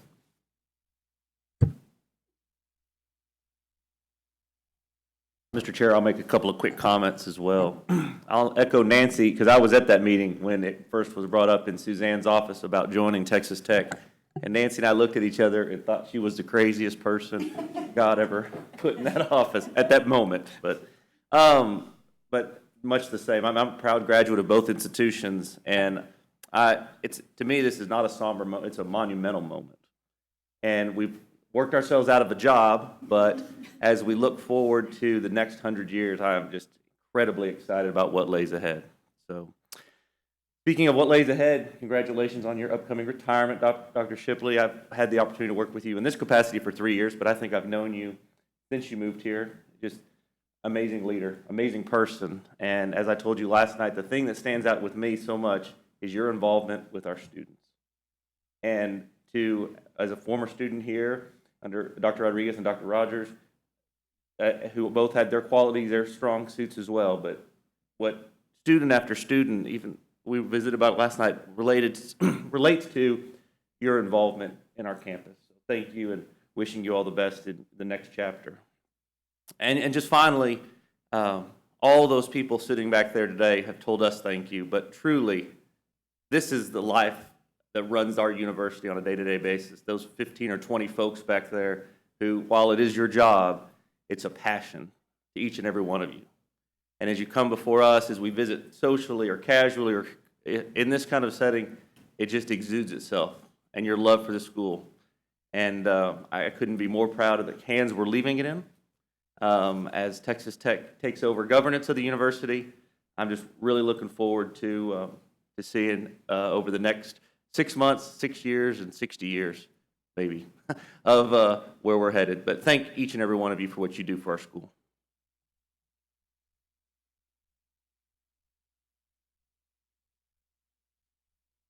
It has been such a wonderful pleasure to get to know Wichita Falls and all the wonderful individuals in this community. As I shared last night, I did not know much about Wichita Falls until I joined this Board of Regents. And like Sean and Nancy, this is the greatest honor of my life to serve on this board, to serve with all of the amazing leaders. here on the board and all of our team members. And I really want to thank Suzanne and Kevin. You make leadership look so easy. Your grace and your calm through everything that we have worked through. I find it so admirable, and I have truly enjoyed working with each and every one of you, and I have learned so much. And I was telling everyone, I was just starting to get my bearings, and then everything with tech came up. I was like, oh my gosh, what's happening? And this is such an exciting time for us, for this university, and I'm excited about what we have coming ahead. Suzanne, I think that, we really appreciate what you brought to this campus. Your leadership has just been outstanding. You're working with the community, with this Board of Regents, with the faculty, and it's appreciated very much, and we wish you and Randy the best. Thank you. You know, it's interesting. Life is interesting, and there's so many adventures that we all have an opportunity to participate in, and some of the things that come our way are expected and others are not.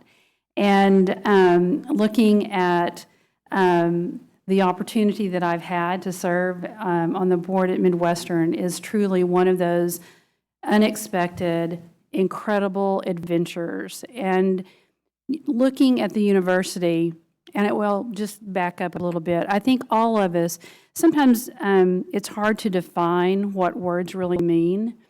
And just listening last night, today, looking back over the past several years, the word special just keeps coming through my head. And I think special is hard to describe. You know, it's something that's very unique, but it's a feeling that you have when something is out of the ordinary and really, really good. And for me, Midwestern is special. This board is special. Our faculty and staff are all very special. And that's not easy to say about a lot of organizations.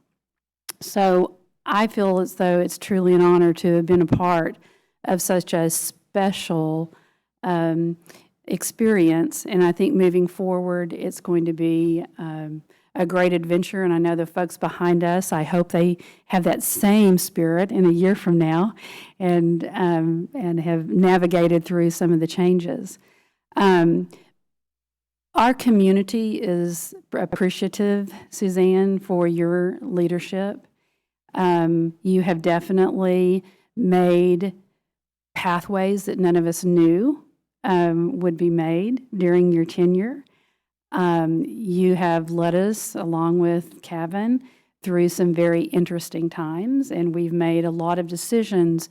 But looking back at that, I think we've done such a good job of looking at things through our heads, but with a lot of heart. And there's just a specialness about how all of us feel about Midwestern, and I just think that that's an incredible experience for all of us.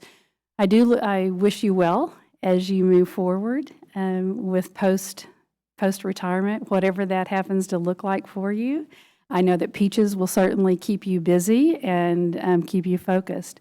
And 3 words to leave you with, and that is, all is well.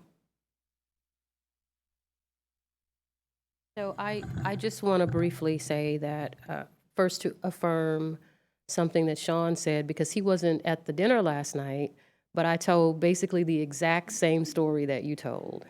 That when we were doing the search and Dr. Shipley was the first person we interviewed, we knew immediately that she was the one, hands down. I didn't think that there could be anyone to walk in that room and outshine you, and we were correct. So it's been a joy to work with you over the last 6 years, and I wish you and Randy the very best in your retirement. I also just want to say to everyone here in the room, I didn't go to Midwestern State. I'm not from Wichita Falls. As I said last night, I didn't even know Midwestern State existed up here until I got the call from the governor's office. I was a UT grad, and I thought, this is really strange, but I will go where I'm called. But I will tell you all that from the moment that I stepped on this campus, everyone made me feel so welcome. And I feel more of a connection now with Midwestern State than I ever did with the University of Texas. Sorry. Sorry, Longhorns. But I am just very happy to have been a part of this. I'm very happy to have been a part of this community. You guys are a great community to have worked in this type of environment and in an educational institution.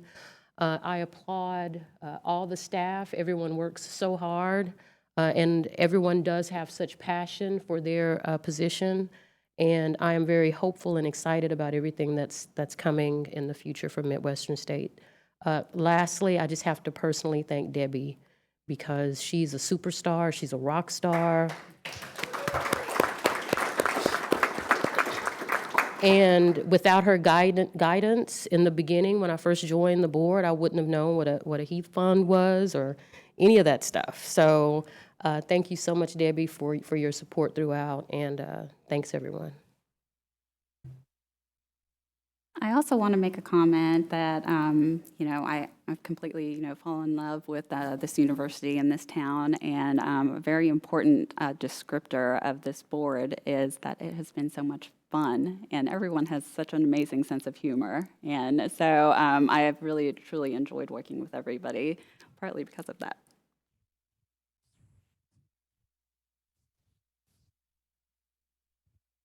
Oku, are you there?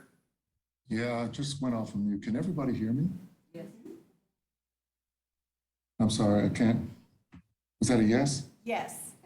Okay. Okay, good. Well, I really, really feel bad that I couldn't be there today, but, it is what it is. But I guess for me, if anybody would have ever told me that I would be on this board, I would have never, ever thought of it, believed it. I'm so grateful and thankful that I did have this opportunity, with the other regents that I work with and with Dr. Shipley, and again, yes, with Debbie. But, there are a couple of things I'd like to say about Dr. Shipley. And first of all, Dr. Shipley, you're very aware. I think you're number one thing that I always remember or I always think about is your engagement with the student body. I do believe that, with being outspoken, with the faculty and staff and student well-being is number one. I think we all agree with that, but just your engagement with the student body is second to none. And that's something that that I treasure because the university is very, very special to me.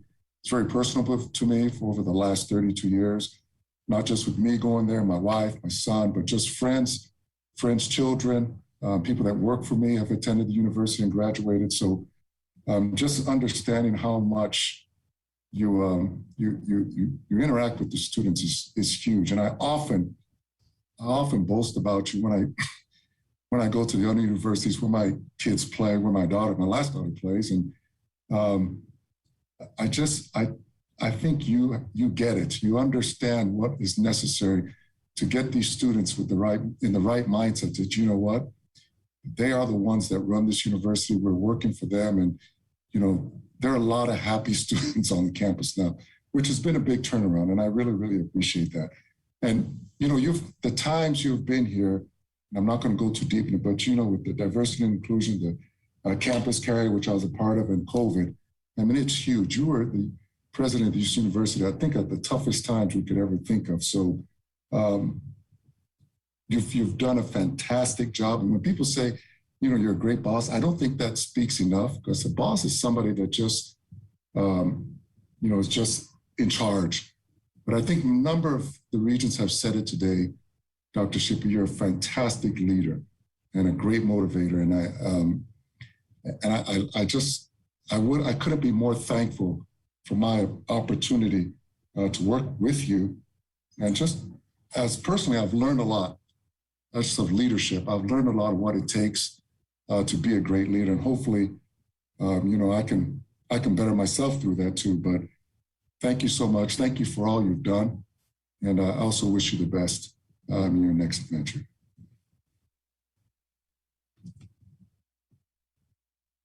Thank you, Oku. Amanda, would you like to say anything? So I know I've only been on the board for maybe a month, but I want to thank everyone for accepting me and being very kind and open and personable for the short amount of time I've been on here. It's been a pleasure just to get to know everyone and be involved and see behind the scenes and different perspective just as a student or a staff member. And President Shipley, something I always tell everyone when they ask about you or we get to talking about you is that I've never met someone so dominant in a room. You are incredible, one of the greatest leaders I've seen, and well, not professional, but I call you the boss woman. You are a genius, you're incredible, and you are the boss woman. And just thank you for being a mentor and someone I can look up to, and just a role model for the footsteps to follow in the future.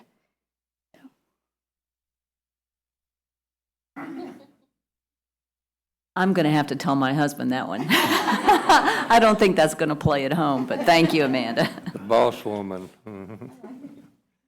Well, to make sure that I don't have a repeat performance of my very unemotional comments of last night, I think I'll forego saying anything further, but I think everybody in the room understands how much I appreciate you.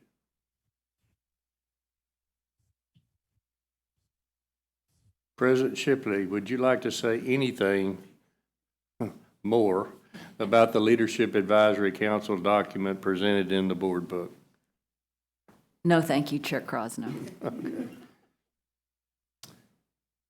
Are there any questions or discussions about the proposed Leadership Advisory Council document? Let me just say that I appreciate the opportunity for those members of the Board of Regents whose terms have a chance to serve out their full terms of agreeing to participate in this council. I think you will cherish the opportunity to be part of the initial transition process, and you will be fulfilling a great function not only for the university but for our city. So I appreciate those of you who agreed to serve in that capacity. Could I have a motion to approve this item? Is there a second? Second. Is there any further discussion? All in favor? Aye. Any opposed? The motion passes. The Board of Regents will now go into executive session to discuss items 21-133A, B, C, D, and E, item 21-121, and 21-130, as allowed by Texas Government Code Sections 551.071, .072, .073, .074, and .076.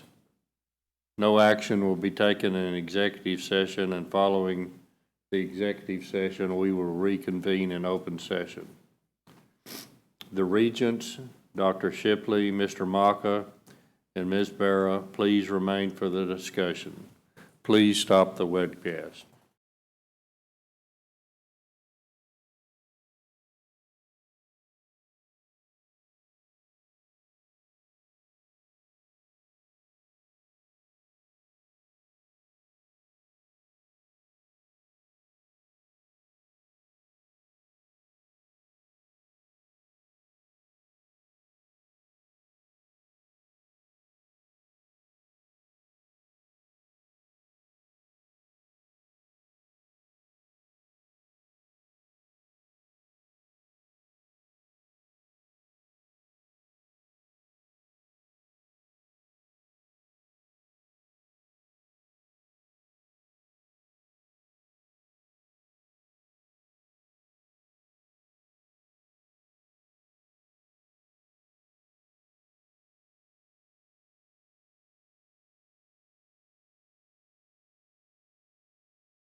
Begin the webcast.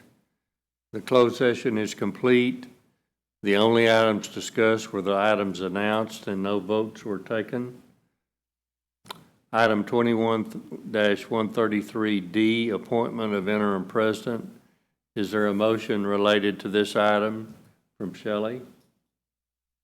I move that Dr. James Johnston, Provost and Vice President for Academic Affairs at MSU, be appointed interim president of Midwestern State University effective September 1, 2021, and that a stipend for his service be paid monthly. I further move that this authorization extend to the signature authorizations previously approved in item 21-117 earlier in the meeting. We have a motion. Is there a second? Second. Is there any discussion? All in favor? Aye. Any opposed? The motion carries.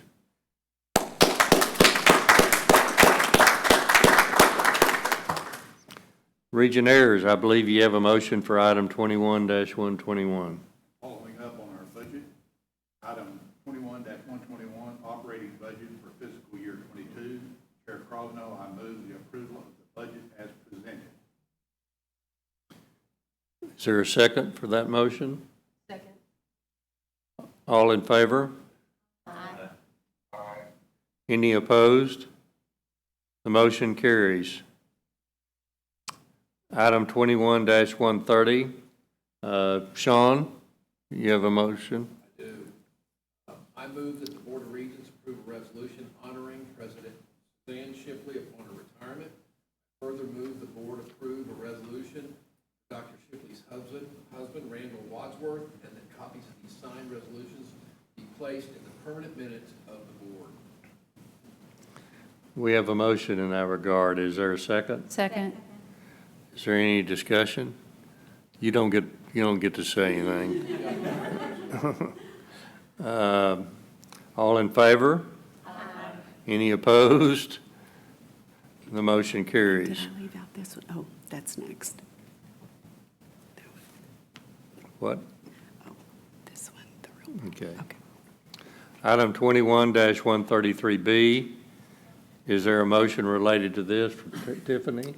Yes, I move that the board authorize the president to work with the chairman of the board to finalize a contract for the sale of university property at 917 Midwestern Parkway as discussed. Thank you, Tiffany. Shelley, would you like to say something? Yes, I need to abstain from this vote. Okay. We have a motion. Is there a second? Second. All in favor? Any opposed? Please let the record reflect that Dr. Sweat abstained. The motion carries. Item 21, well, I skipped. We're now down to item 21-133C, naming. Is there a motion related to this item? Nancy? Yes, sir. In recognition of the outstanding and lasting contributions made by Dr. Suzanne Shipley as president of Midwestern State University, I move that Sykes Lake Trail be named the Suzanne Shipley Trail. Dr. Shipley, her husband, and their pets have walked this trail nearly every day since they arrived on campus. This naming is fitting and will remind students, faculty, and community members of her contributions to MSU, Texas, as they use the trail for years to come. I further move that appropriate signage be installed recognizing this name. We have a motion. Is there a second? Second. Is there any discussion? All in favor? Aye. Any opposed? The motion carries.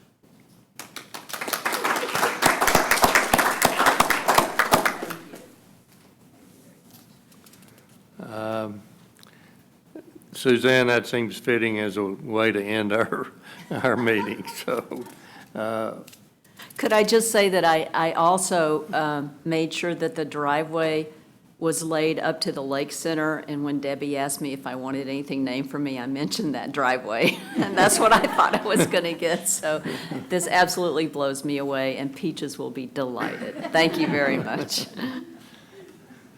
Is there anything further to come before the board? Seems kind of sad.